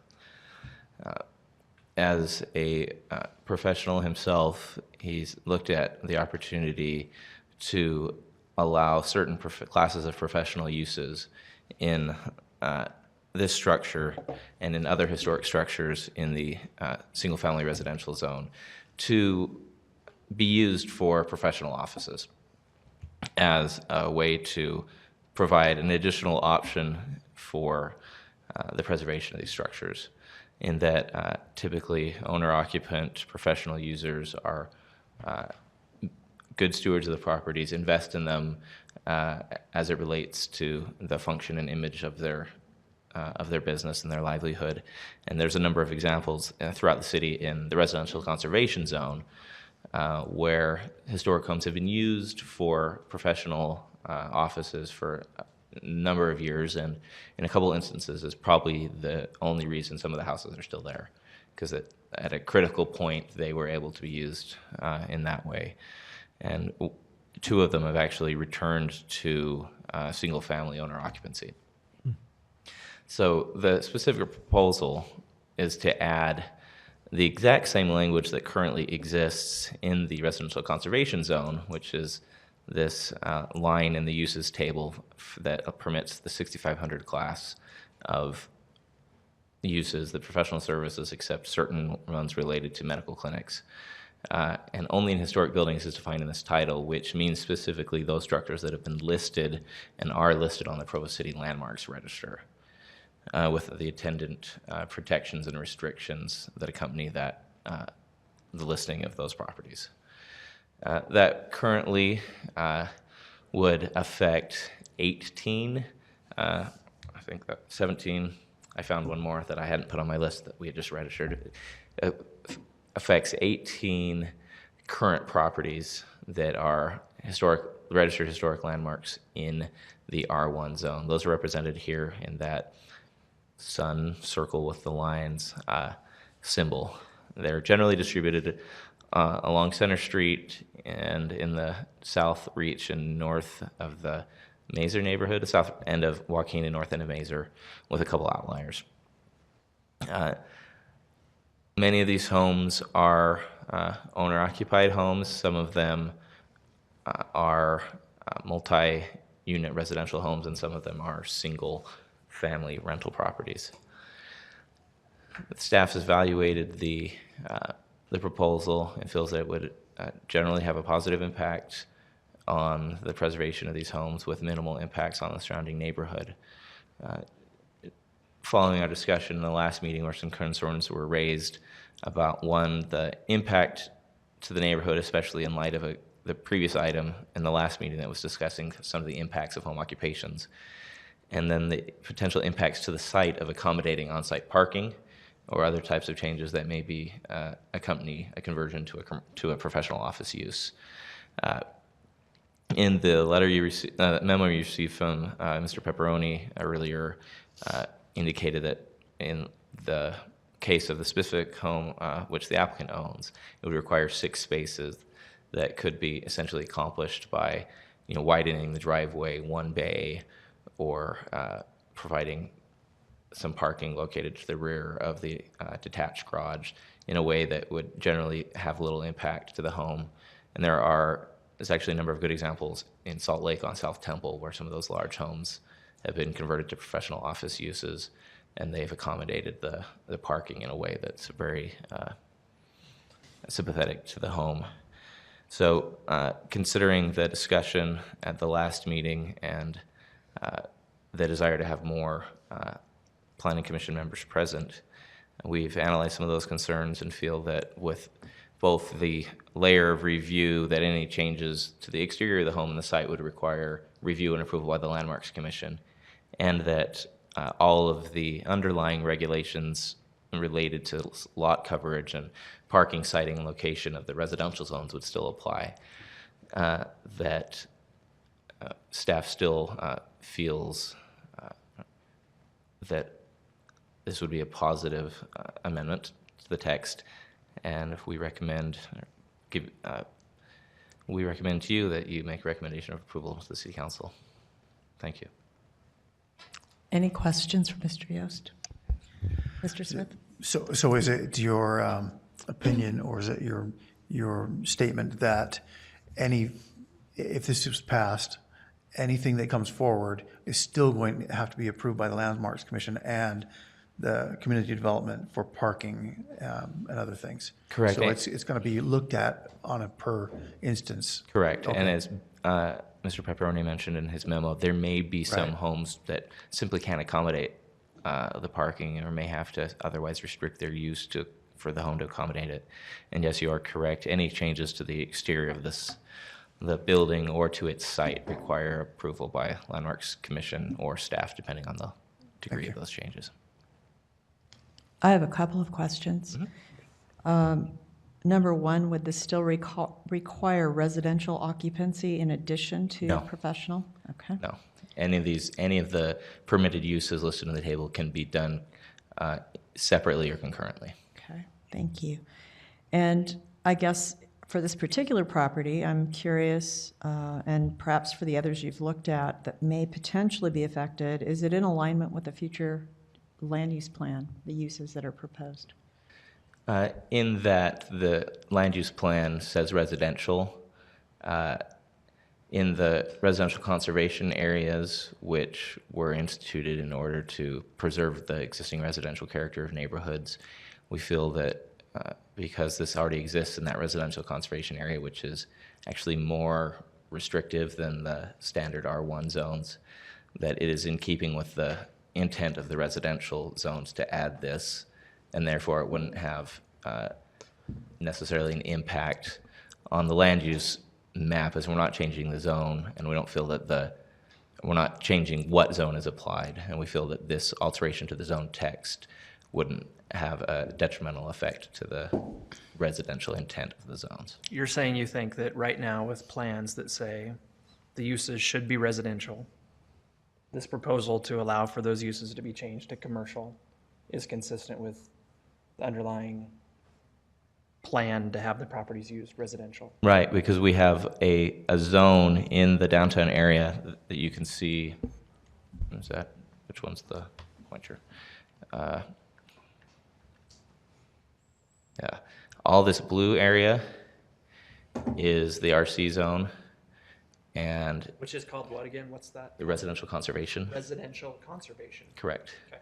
And it occupies the same, it is designated the same way in the general plan as residential as the R1 or the single family residential zones are. So in the zones allow commercial uses? Yeah, they allow that specific class of professional office uses, that if it has been determined previously by planning commissions and council that that's an appropriate manifestation of a residential zone, then it's most likely appropriate in these other areas, and based on its very limited impact in terms of structures, that it doesn't constitute a significant change. But I see the paradox, the inherent, the seeming contradiction there. But when the city put down that RC zone, residential conservation, the city painted with very broad brush, and we have actual commercial buildings that are in that zone, that are fully commercial buildings. That probably have been there for decades. That's right. Yeah. That's right. So the RC basically says anything that was here when the RC is adopted is fine in perpetuity, plus all these other things. Mr. Rowan? Right. I can't recall with exactness the conversations we've had over the years in discussing, again, say the Joaquin neighborhood where most of these are located, but my memory of the kind of general pattern of that conversation has certainly been one that where residents of the neighborhood are really in favor of essentially form-based code, which strikes me as that's what this is in a way, that you preserve the form of the neighborhood. This is a tool to allow the preservation of the form of the neighborhood, and specifically of these individual buildings. And they seem much less fussed about the specific uses of those. So that may not be the case for every single one of these, but certainly where the majority of these homes are located, it does seem that the neighborhood residents on the whole have been very much in favor of just preserving the structures, not as much concern about what happens in those structures. I think there's been some concern about what this is trying to prevent, which is breaking up those homes into, really small apartments, which does fundamentally affect the structure. I mean, fundamentally changes the nature of that building. And the Joaquin neighborhood chair, Celeste Kennard, was actually one of the few neighborhood chairs that responded to our solicitation for comment and indicated that they didn't have a concern aside from making sure that there weren't undue impacts to on-street parking demand from these types of uses. That's been a pretty central concern in that neighborhood over time. Any other questions from the commissioners for staff? If not, I'd like to invite the applicant, Mr. Hayes, to present his application. Thank you. I'm John Hayes. I was raised in the Mazur neighborhood. I now live in Salt Lake City. I bought this home 10 years ago when I had two daughters attending BYU. I now have to sell this home. I went to a realtor friend and talked about the risks that one takes when you take a home of this historic, this is a relic. As I mentioned last time, it was built when Brigham Young was the prophet. It was built when Ulysses S. Grant was president of this country. It was built the year that George Armstrong Custer got shot through with arrows at Little Bighorn. It's an old home, and it is in very, very good condition. It's a beautiful old home. It's had 4 family owners in all that 140 plus years. 2 of them, the last 2, have been like me and have been historic preservationists. We both spent quite a bit of money keeping this home nice and not ruined. And, you know, in the history of a home, sometimes it has to be sold. And so my concern is, what is best for this home? Now, this neighborhood plan that you've just seen, if that expands into if they expand the RC zone like that was recommended in that Mazur plan, then the coding is already there to allow this function in this home. Now, if I can find somebody who wants to live in this home and loves it and wants to preserve it, then I think that's good. But these old homes need a lot of work and protection. And there are, as far as I know, 4 homes in this city of that era. There's one down the street from me, and it is in a state of fairly significant decay. And these homes can go away. And I want to do what I can do to maximize its preservation. And I think that this, I mean, it's a humble place. It's not big, but it is old. And it is a relic, and it deserves, you know, attention and protection. And I hope Provo City wants to save this historic home and maximize the chance that it will continue on for centuries ahead. And I think that simply putting in the wording in the R1 zone that exists in the residential conservation zone is totally reasonable. And that's my presentation to you. Thank you. Do you have any questions for me? Any questions for Mr. Hayes? No, thank you so much. Right, are there any neighborhood chairs present who would like to speak to this item? Martha Rasmussen, Mazur Vice Chair. I don't know if this whole idea is a good idea or a bad one, so I'm going to leave that to you. But I walk by this particular property several times a week, and the last time I was walking past it, I stopped and tried to count 6 off-street parking spaces, and I could not come up with anywhere close to that without infringing on the neighbor's driveway. So I would ask you to please double-check your figures before approving something like this. Thank you. Thank you. Are there any other neighborhood chairs present who would like to speak to this item?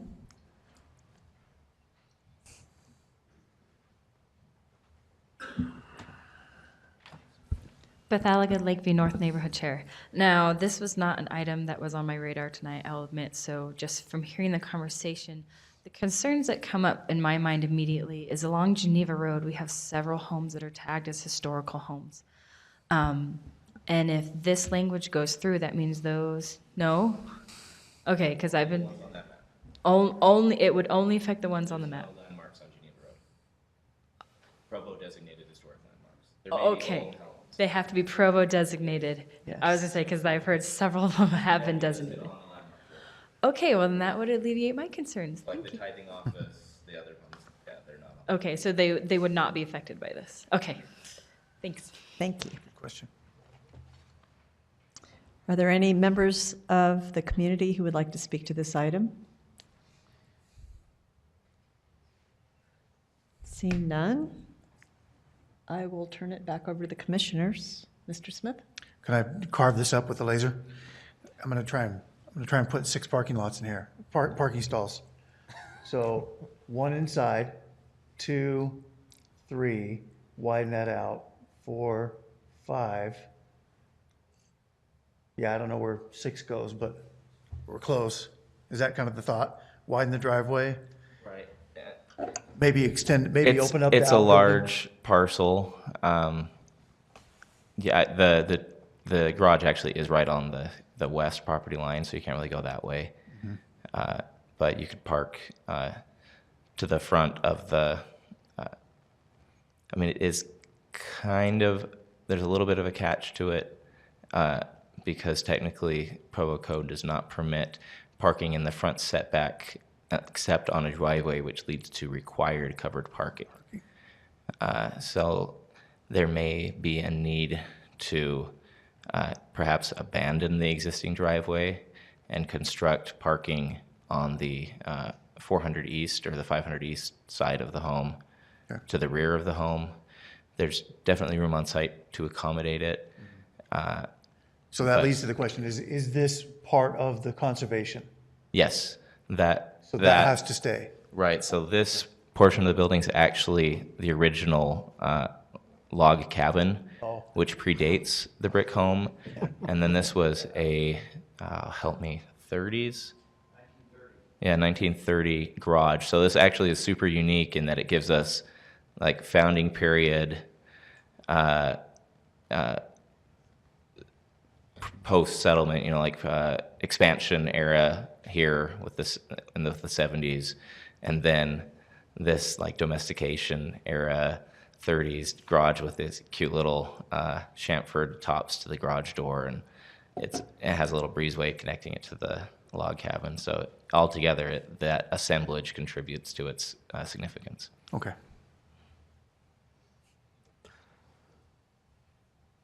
Mr. Rowan? I'd like to make a motion to that point. I've got a Okay. couple of things that Oh, I guess I want to touch on. I expressed some concerns in the last meeting about this, and those haven't changed. I think at best, the proposal is premature without having a plan that shows, for example, how parking could be met. Even having a potential operator of a business there that would, you know, be able to maybe reassure us that the property is going to be used in a particular way. Which leads to one of my big concerns. I really feel like this proposal and support for it's based on some fairly wild assumptions. Those being the idea that a non-residential user of the property, tenant, owner, whatever the case might be, is going to take better care of it than a residential user would. The property value increases when you can market it perhaps for a non-residential use, but all of the protections that are in place for historic structures are there for both a residential and a commercial use. That doesn't change. And I think as proposed, the change really undervalues the need for residential uses where these properties exist in Provo. Homes where people can put down roots and stay in a neighborhood for a long time that is absolutely fraught with a really, really high turnover rate, people that don't stick around for long. And if there's a struggle to find people to move into properties like these in Provo and to care for them, then I think we have other issues we need to look at relative to neighborhood preservation and giving people a reason to want, you know, like I said, to put down roots and to stick around. The absence of properties that, you know, can accommodate families, and, you know, this property might be distinct from some of the others that we've looked at, to where there's certainly some of the bigger residentially used structures in the immediate vicinity, places where, you know, I think you could come close to accommodating a modern family's needs under those roofs. So those are, I guess, the fundamental concerns that I have. I'd feel much more comfortable looking at these on a case-by-case basis and maybe changing the zoning to mixed use or something like that. But I feel like there's another concern that I'm losing here, but those are what I have for now. I'm not really that familiar with the historic preservation landmarks program for Provo. Some programs are, sometimes landmarks are also available for different kinds of funding through historic preservation on a national level or a state level. Is there any program that ties into your landmarks that do provide funds for renovation or restoration? So each of the properties that would be affected by this or are in the residential conservation zone are our landmarks. There are very few that are not concurrently listed on the National Register of Historic Places, which is the purely honorary listing program administered by the National Park Service. That, along with their local registration, makes them eligible for a number of grant or tax credit programs for income-producing properties and investment properties. The national, the federal income tax program for historic rehabilitation is available, which is a 20% income tax credit against the eligible expenses of a project. And there's a equal state program that provides the same type of tax credit against your state income tax liability for owner-occupied or some for rent residential properties. There's also the Preservation Utah, which is was formerly Utah Heritage Foundation, which is the state nonprofit historic preservation advocacy group, administers a low-income revolving loan fund for which these homes are also available. The Landmarks Commission, acting under direction from the City Council, is investigating additional ways to both incent the listing of properties and to return some of these positive externalities that we get from having these properties back to the owner in terms of financial breaks for building permits, property taxes, an all-for-one city pass. Here's your key to the city. You have a landmark property. Go to all the city stuff for, city facilities for free, those type of things. So the Landmarks Commission is working on more direct city-based incentives and programs to facilitate the preservation of the properties. But those 3 state and federal programs are the ones that currently exist. And as a landmark property, let's just say, for instance, a professional use was granted, and so they needed to construct parking to be compliant with zoning. Does that formally go through a review process? Yes. For site, and is that a landmark review? Yes, because it's an alteration to the site. Okay. That would be reviewed by the Landmarks Commission to ensure that it didn't negatively impact the historic integrity and character-defining features of the property. Okay, thank you. Mr. Smith? It might be a guess, but out of the 18 properties that you've looked at, how many of them are currently inhabited by residents or vacant? Any thoughts, any ideas? I think it's 18 minus 1. Minus 1, because we know this one's vacant, yeah.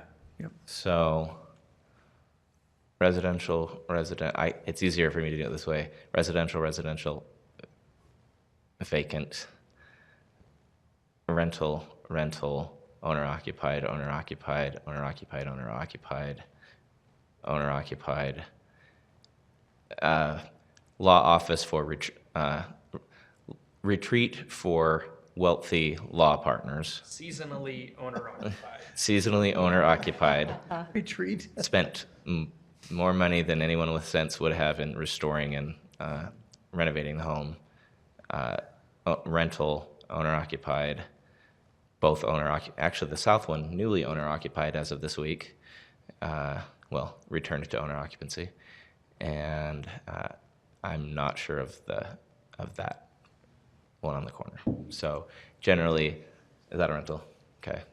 So they're all currently residential. So I mean, if this doesn't go through tonight and is not approved as it is, there's still the facility there in place for somebody to come forward and get into as a business into one of these homes. Only not currently under the current zoning, no. No, these uses aren't currently permitted in the R1 zone. Okay. Just in the RC zone. Okay.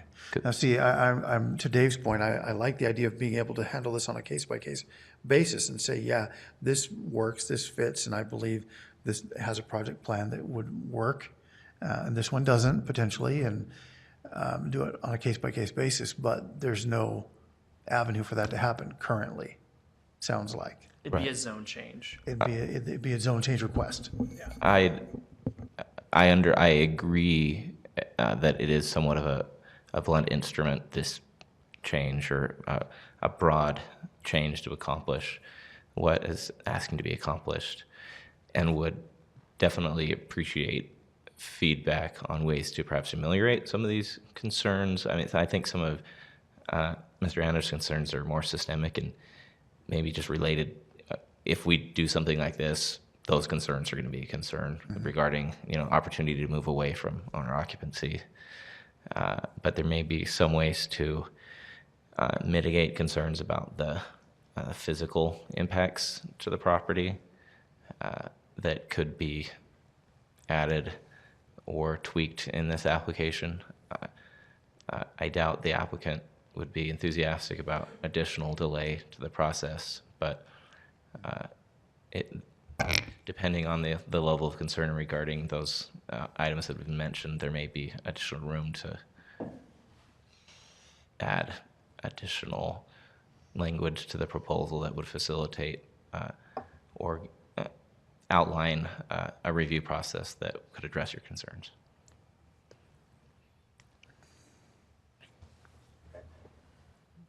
I guess I have a bit of an issue with approving commercial uses in an existing residential neighborhood just because the building's historic. I've worked in some neighborhoods where that's been done because they were on a major commercial corridor. Right. They were on a corridor where that had already happened over time, high traffic, kind of a neighborhood boundary, an edge to the neighborhood. And so the neighborhood was fine with those higher intensity uses being on the perimeter or the periphery of the neighborhood, but maintaining the residential integrity of the interior of that neighborhood. So that would be a concern for me, quite honestly. Just a quick question. Do you imagine that this list of homes is pretty static? I mean, do you imagine it changing at all as we move forward? Is there a push to add, a number of homes to this list, or? There is always a push to get more homes on the register, because that means we can have better mechanisms to protect them. But for a reality check, for context, we've had 2 homes added to the register in the last 10 years. So the register has been recently pretty static, especially in this area, because this was the Mazur and Joaquin area was the area that the Landmarks Commission concentrated on initially with their surveys in establishing that National Historic District to create eligibility for the tax incentives for all those homes. That's the area we've recently resurveyed to update that and extend its period of historic significance. The Landmarks Commission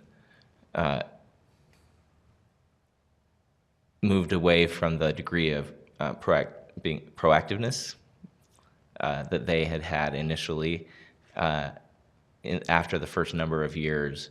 And so the degree of listing that happened over here has not happened over here, even though there are a comparable amount of properties that would be deemed eligible. And the degree to which that could change significantly in the near future, it would be hard to say that we're going to have a massive influx of people trying to get on the boat. Okay. I mean, but I hope that would be the other way, and I'm not going to follow up my reassurance of that with then going to the Landmarks Commission and saying we have to calm things down, you know. So I may work contrary to my assurances. That's what I'm saying. Yeah. It's just, I mean, just looking at the map, there's certainly a high percentage of the homes are right on Center Street where whether or not they're preserved or not, and certainly this is the case, the closer you get to that intersection with University Ave, you know, but homes are used for commercial purposes anyways. You know, so yeah, we have I don't know that I share a lot. You know, I can see and can share some of these concerns as well, given where the homes are. That ameliorates those concerns to some degree. That I don't. I mean, I like knowing that people are living in those homes for sure, but the character of that street is such that having commercial uses in those homes, you know, if it was the mechanism for preserving the structure, the form of the home, then that works for me. One more question. And this is probably going to tax your knowledge as well, but Berg Mortuary, was it always a mortuary? Was it just a residence at some point? Do we know? That was the home of Jesse Knight. Yeah, okay. It was Jesse actually Knight Mansion. sold to the Bergs during the Depression and has been a mortuary many more years than it was ever a house. Okay. But yeah, that was Jesse Knight's But that's a mansion. kind of an example of a business moving into something and maintaining it, keeping it nice. You can't tax Subject. Josh's knowledge. That's true. Good point. Okay. In small areas. Okay. My second question is the White Willows place on 5th West. Mhm. Again, a residence at some point, right? That was the Thomas and Taylor Okay. home. I mean, so this goes to your point of places like that being successful on corridors. Where this one's not, absolutely not on a corridor. This is kind of out of the way. Right. You put a land title office or a law office there, and it's almost kind of like nobody knows about it unless you know about it. So, yeah, I mean, I think there's great examples where things have been done well. And just because you say, yeah, this is with a broad brush, this isn't a permitted use, they still might not be able to get 6 parking spots past the Landmark Commission potentially. So, I mean, there's still the potential of it not going through. It's such a small amount where, I mean, if there was a facility to do it one by one, I would prefer that. That not being the case, I don't have a problem with it approving it as it is, because there is some scrutiny that has to be done still. That could, I mean, that's got to make it work or not work potentially. So, yeah, I would say, in this case, broad brush is a broad brush only in, I mean, 18 instances, 17. So. Now, something that just popped into my head is you said that may be that could address some of those concerns of your one by one. Although, from staff perspective, we don't necessarily love conditional uses. But if they can be used in a way where specific conditions and criteria are established with it, instead of just the general conditional use criteria, if you can say, if these criteria can be met, then conditionally this use is approved. That may be a way to get that one-on-one scrutiny, an additional level of review on a site-by-site basis. If there are criteria beyond those that would already be applied that may address some of the concerns. And that capability exists now, doesn't it? Or are you saying we'd have to create that? No, what I'm saying is the application would have to be amended to add this use, the 6300 series, to the conditional, or 6500 to the conditional uses in the R zones I see. as opposed to the permitted uses. And then it would be prudent, if doing that, to add specific codified criteria or conditions to that to be able to review applications against. Which means one more change down the road, a different change. You could recommend that the applicant revise his text amendment to do that, and then we'd come back to you at a subsequent meeting and present that to you as, instead of a permitted use, as a conditional use with some criteria. Yeah. So that would have two levels of scrutiny then, a review, right? That would- Landmark and, Right, and the conditional use permit would always require a public hearing. It would be an administrative hearing, but it would be a public hearing. The landmarks review may not. If somebody's just coming in and adding some parking to a site, I would probably handle that administratively. If someone was going to add a large addition onto the back of a home to accommodate their professional office use, that would definitely go to the full commission on a public hearing. But some of these smaller site-based changes would probably be generally handled on a staff level. So making this a conditional use would add a guaranteed public hearing to each one of these applications. A neighborhood review, which is. Right, and a land use application notice to the neighborhood, Yeah, I like that. An opportunity to say no to it. if it met the criteria. If it meets the If it meets criteria, yeah. we can have the public hearing, we can have the discussion. Well, the landmarks can still say no, couldn't they? Only if it doesn't meet the criteria established by ordinance. We have 10 standards adopted by the Secretary of the Interior that we base our findings on. Okay. So although it may seem that we're not entirely subjective. Doesn't sound like there's a perfect silver bullet here.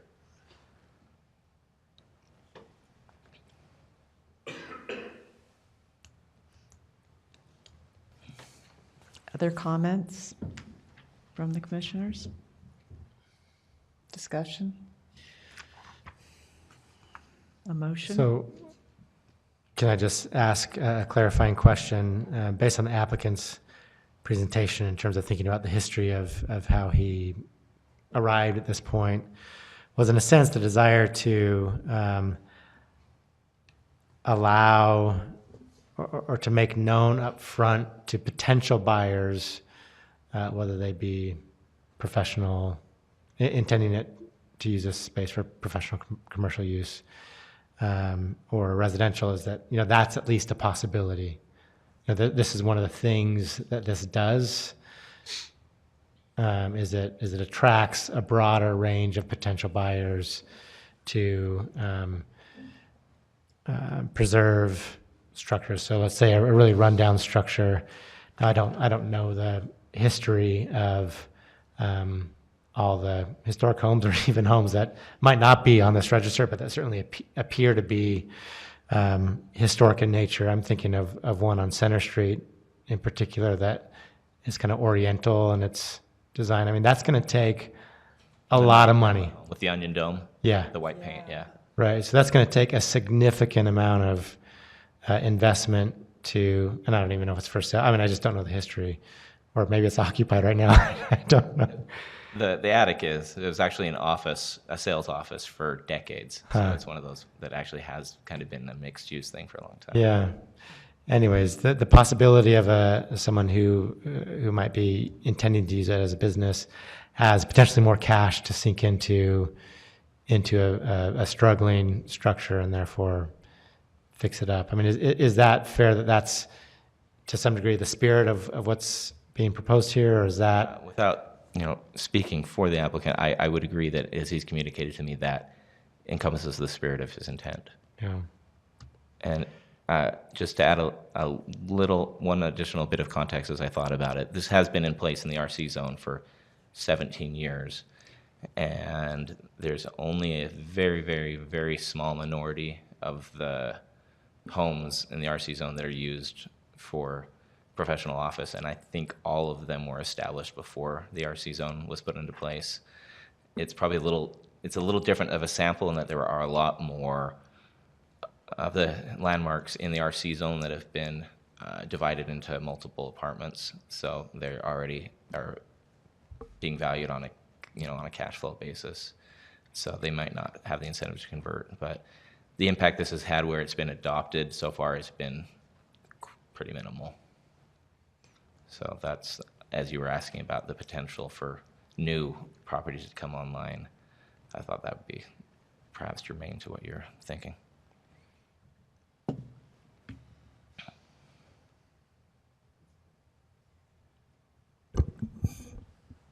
Mr. Anderson? This is the second meeting we've talked about it, so I think the city council should get their whack at it.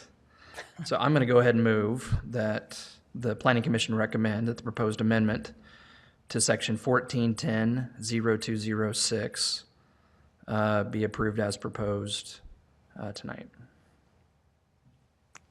Do we have a second to the motion? I'll second it. Seconded. All those in favor of the motion? Aye. Aye. Aye. Any opposed? Nay. Right, we will forward a positive recommendation to municipal council. For item 4, I'll just add, I have owned an historic home in another city in the past, and I know how expensive it is to keep them up. It's not easy. All right, item 5. VP Homes request a zone change from A1.5 to R1.6 PD for approximately 3 acres located at 1138 North Geneva Road to allow for a 12-lot subdivision in the Lakeview Meadows. Lakeview North neighborhood, and Mr. Mills will present this item. Thank you very much. And also, item 6 is related to this one, so should we cover them both at the same time? Yes, I'll read it in.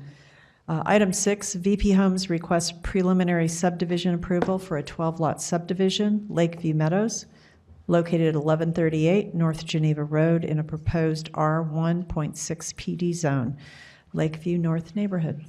Thank you. So item 6 doesn't need Planning Commission approval. We just wanted to put it on here to let you know that the applicant has submitted the necessary documentation for a preliminary subdivision in conjunction with their zone change application.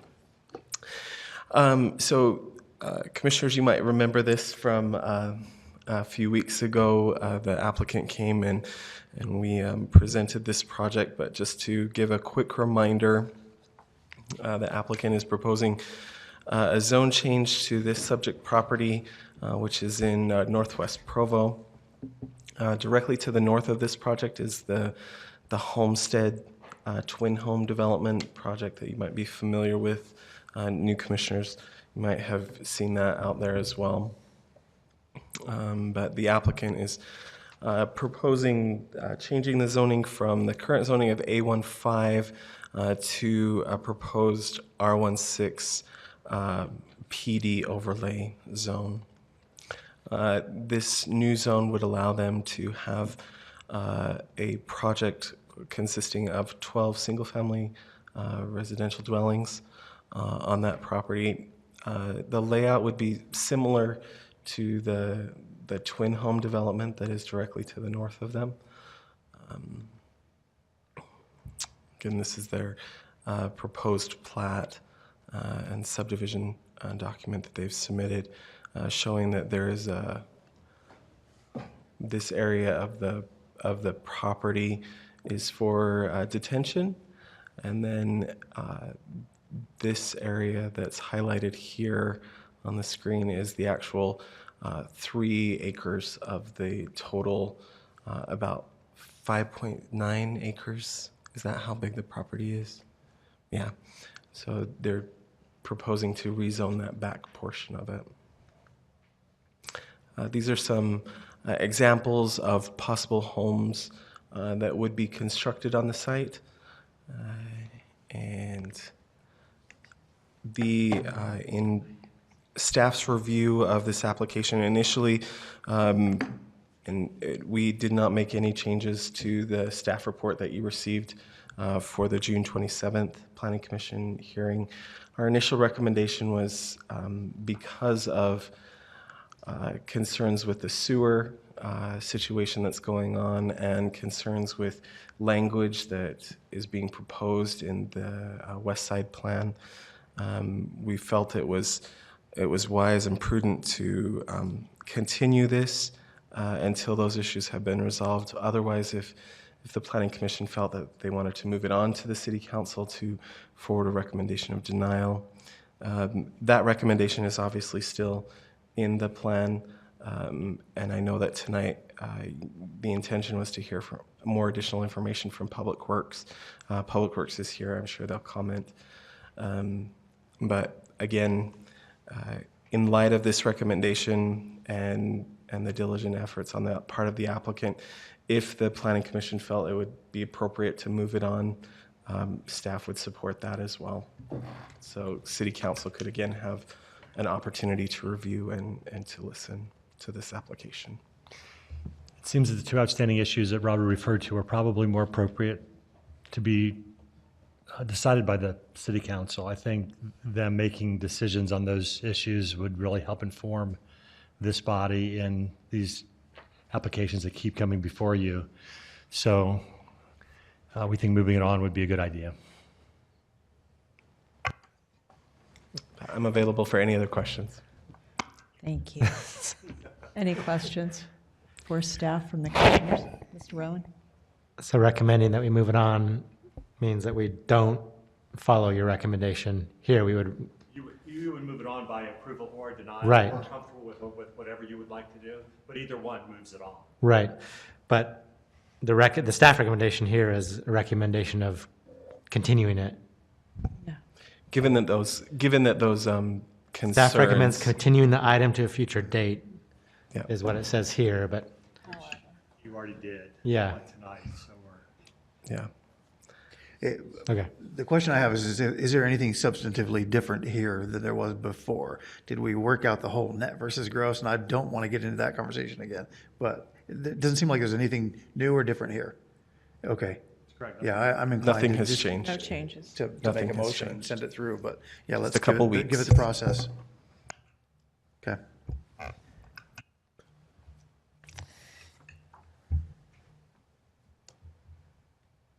Mr. Phillips, did you have a question for staff? Oh, I didn't. All right, any other questions? No? Is this the time to ask Public Works about sewer? Is that part of the staff discussion?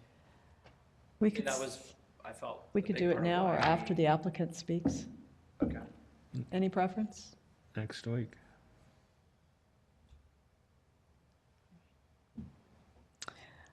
All right, I will invite Public Works to speak to this item at this time concerning sewer connections and. Did we know Yes. anything we didn't know last week? 2 weeks ago. KCC or Public Works. As I spoke with the Water Department Director about this issue last week, they are finalizing their study for the west side, and those results are being tabulated, and they are going to be presenting those to the City Council on August 7th, and they're going to present them to you on August 8th.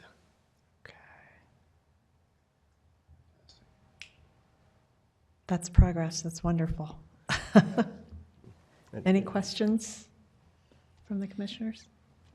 Mr. Smith? Do you have any sneak peek information for us?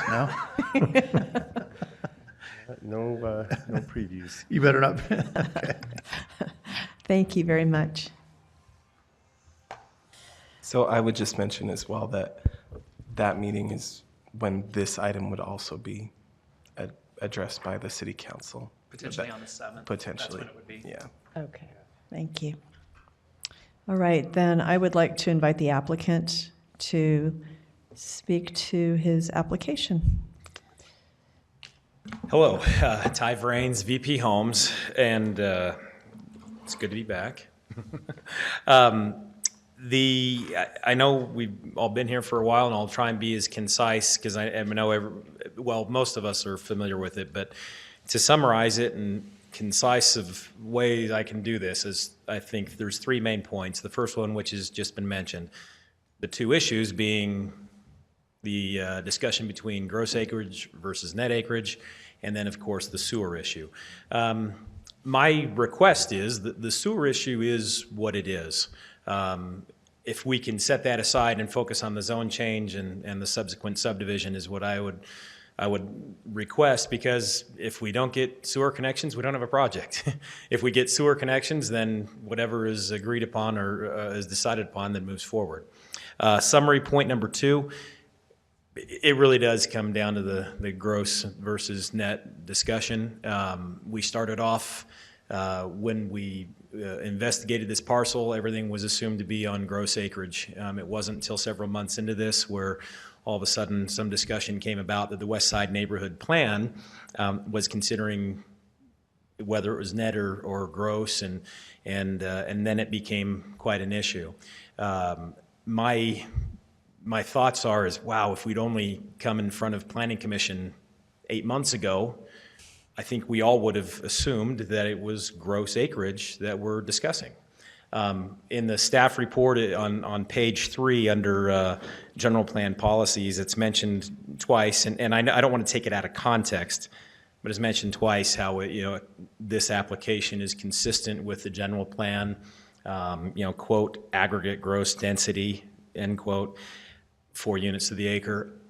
I know what goes on to say, but now we're having this discussion, but I'm just saying, boy, when we started this out, we looked at the general plan, we looked at what was generally assumed, and we went forward. And which really brings me to my third summary point. If changes are going to be made, they're going to be made. We're not arguing that. And if the general plan changes, which absolutely happens, fine. I think it's probably reasonable to assume that when some of these general plan changes take place, maybe there's a date put on it. Maybe it doesn't necessarily kind of axe all of the applications that are currently in, or maybe there's a certain time period where we say, okay, these are grandfathered, anything received after this point, is going to be under this interpretation. So I'm kind of working under that assumption. In summary, it's a good project. I mean, yes, I feel it's a good project, but the neighborhood meeting, it was well attended. We took an informal, non-binding vote, and Beth Alligood took that vote. There wasn't anybody who was against it. We have R110 further to the north. We've got R2 immediately to the north with Homestead. I believe we have R8 west across Geneva, and here we have this parcel that's between Geneva and Front Runner and I-15, and what we're proposing is a single-family detached, a performance overlay that allows for common area maintenance, but yet a public right-of-way.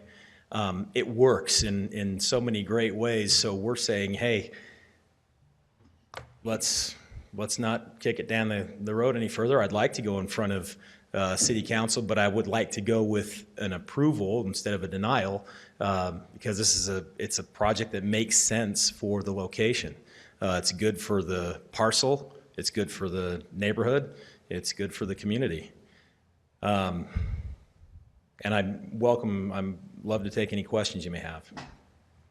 Any questions from the commissioners? Ms. Lot Anderson? depth, how deep are the lots here? I know, I was thinking about that. Oh, I'll tell you, there's... Bad timing, maybe, sorry. Do you want my opinion on that, or? No, no. Okay. Don't muddy the waters. We adhere to the current standards, which was pretty close, though, and it was, but we got it, I mean, so. All right, no other questions? All right. Thank you, Mr. Brains. Okay, thank you. Right, I'd like to invite the neighborhood chair to come forward and speak to item 5.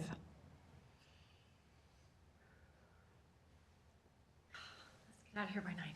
Okay. As Beth Alligood, Lakeview North Neighborhood Chair, as last time, I think this is a really good project. The neighborhood likes it. It gives a variety of housing in the area. It gives, the different options for the area.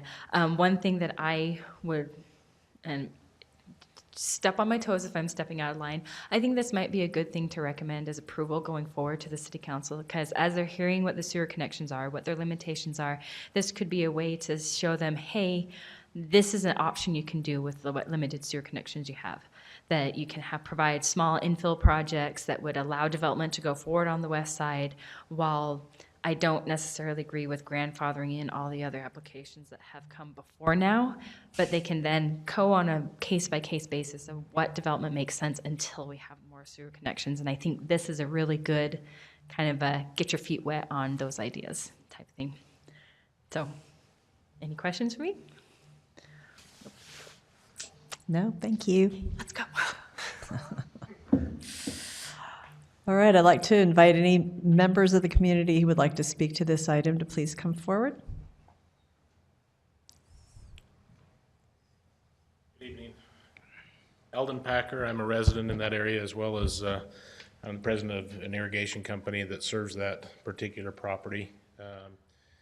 There's a couple of concerns that I have with the infrastructure in the area, namely stormwater and the sewer, and also just the water.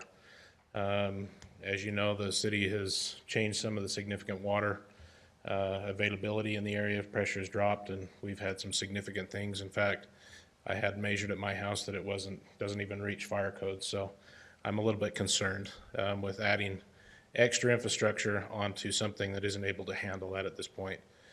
Speaking as the irrigation president, I actually have a contract with the city that they will submit plans and other things to me to be able to check those off, and other things to make sure that those things get taken care of and that infrastructure can be changed adequately and things like that. And I would just remind the city that I have that right, and I've had a few that have slipped through the cracks, so to speak, and now I'm left with infrastructure that I have to maintain that becomes significantly more costly to be able to do that, and then also significant more liability in that because of the potential of flooding. And with this property in particular, I have some issues with that because of where the current water drains to is towards to the east. The west piece of the property will still be maintained as agricultural use at this point, which would still need water. So that I have some significant concerns with. Thank you for your time. Thank you. Are there any other members of the public who would like to speak to this item? Chair, I just wanted to note that I received an email from an area resident just in support of the project. Thank you. All right, I will close this to public comment and turn it back over to the commissioners for discussion and our motion. Mr. Smith? I'm inclined to send this to the council, and I can do it either way. I can deny it based on, and say it's up to the council to decide on net versus gross and on sewer connections, or you can approve it with the caveat that, but I hate to do that, that there be sewer connections available and that the gross versus net is worked out by the council. I don't think that's for us to do. I mean, in my estimation, I don't know enough to say what's what. I'll leave that up to the city planners and the commission or county council. So I mean, I can go either way. To me, it doesn't matter. And I guess this is maybe just sort of a discussion that I'd like to have. From my perspective, I don't think we'll see a better land use proposal for this little part of this parcel for a lot of different reasons than what is before us tonight. So from just that perspective, I'm really inclined to want to see it happen and to make a recommendation that it be approved, and relative to what needs to take place underground for it to be possible, whether that's addressing concerns about making sure that sufficient utility service is available, whether that's sewer or something else, and existing service to irrigation facilities and that kind of thing aren't adversely impacted. We've got staff that are, I think, on top of that kind of a thing. But so maybe I'm looking at this more narrow-mindedly than I typically would about just what, from again that land use perspective, might it mean. And it's less dense than what's right north of it, and I think probably introduces families and things to the neighborhood that are going to be good for it. I don't disagree. I agree wholeheartedly with everything you said.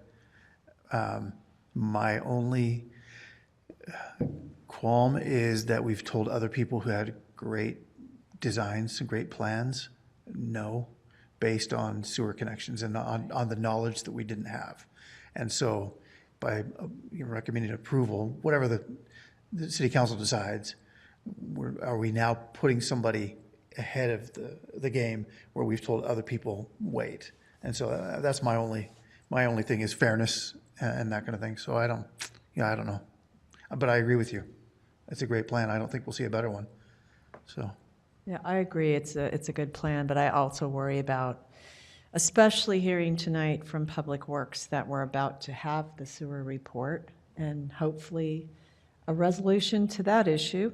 And we're closer on the neighborhood plan, correct? Based on the meeting that was held last week. So yeah, it's a nice plan, and I think it's not going to, I think it's probably appropriate for its location, but the sewer connection issue is a big concern. I think under the most optimistic scenario, the West Side land use map would go to the city council this fall, September, October, and that would force some kind of decision on this density issue. But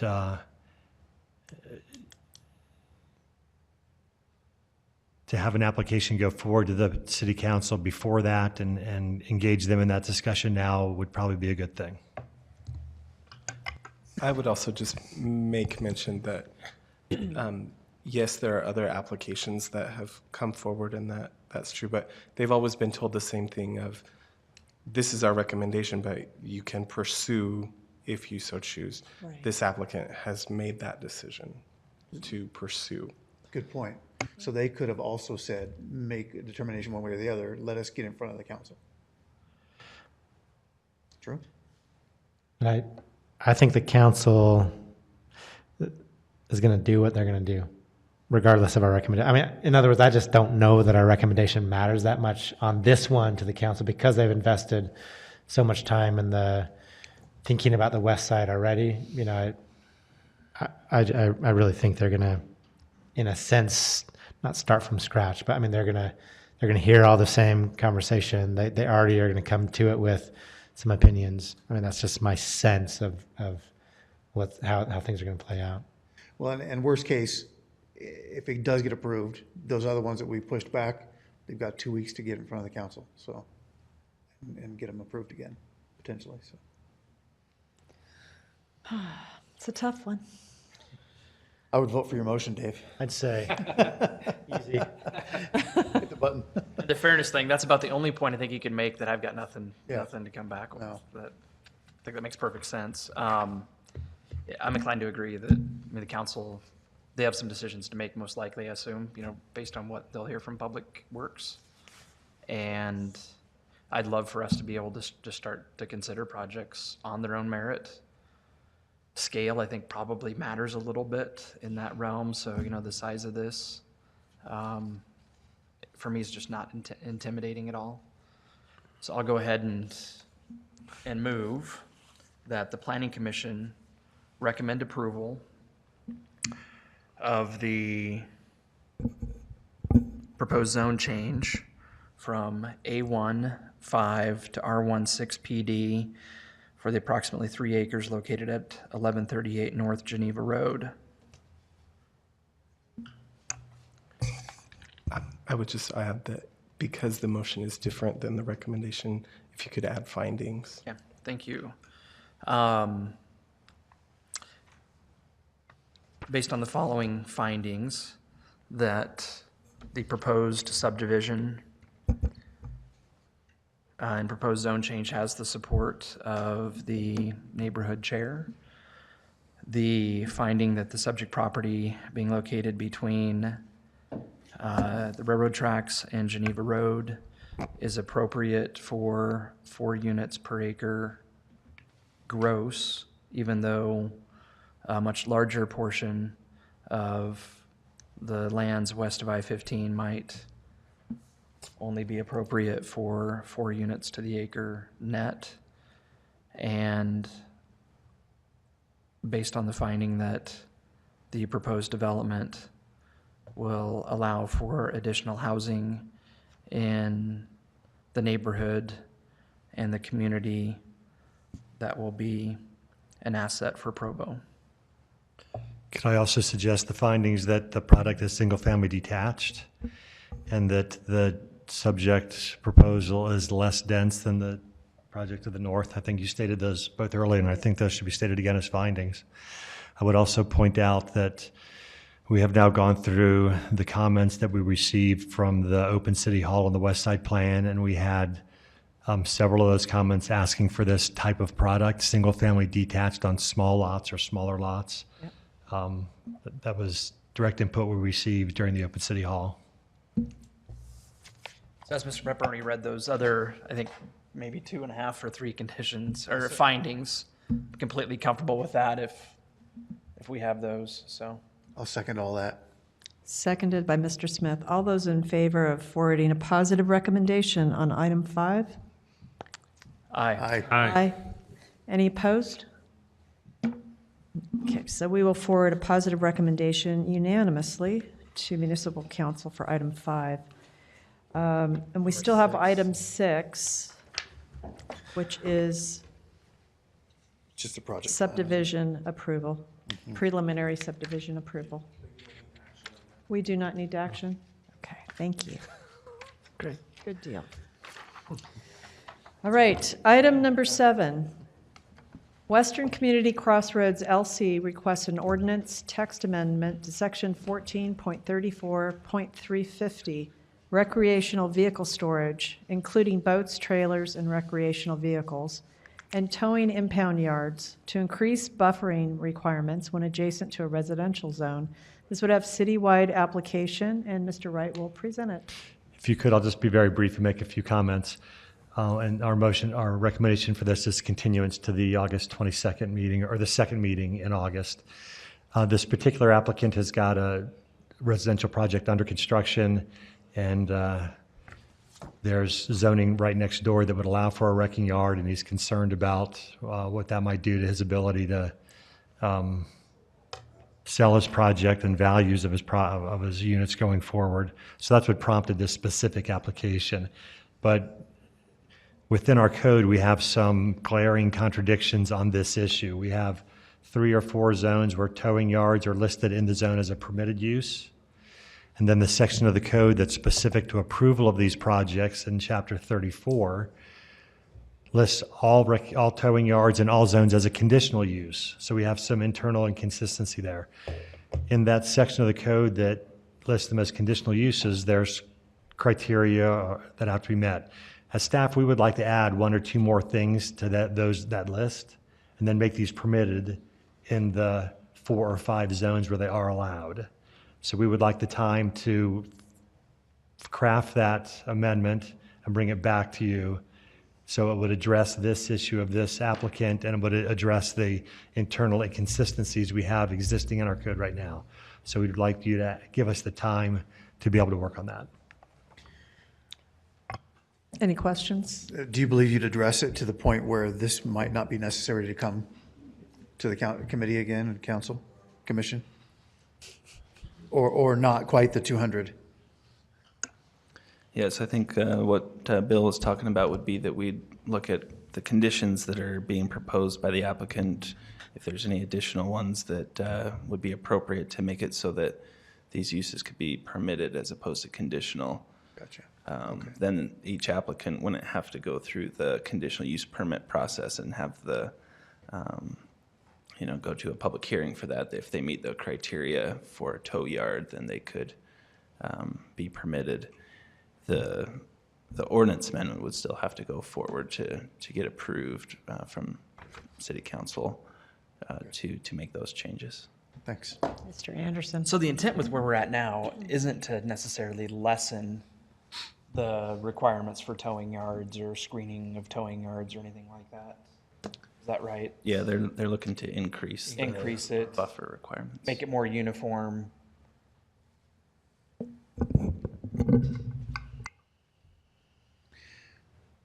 Any other questions? So we do not have an applicant here on this item? Yeah, it looks like they're not here today. Okay. Do have one member of the public, though. She interested party? Is it, okay.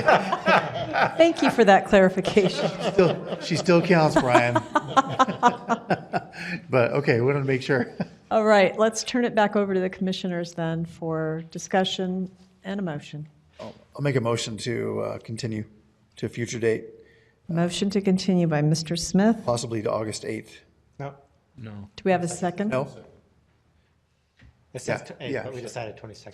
Okay, 22nd. Seconded by Mr. Knudsen. All those in favor of continuing this to the August 22nd hearing, or do we need a later date than that for staff? Should we leave it open? Yeah, it can be just open, and then as soon as we have it ready, we'll bring it back. I'll leave Okay, it open. great. We'll leave it open then. Still second? Still second. All those in favor? Aye. Aye. Any opposed? Okay, we will continue item 7. Second. Meeting adjourned.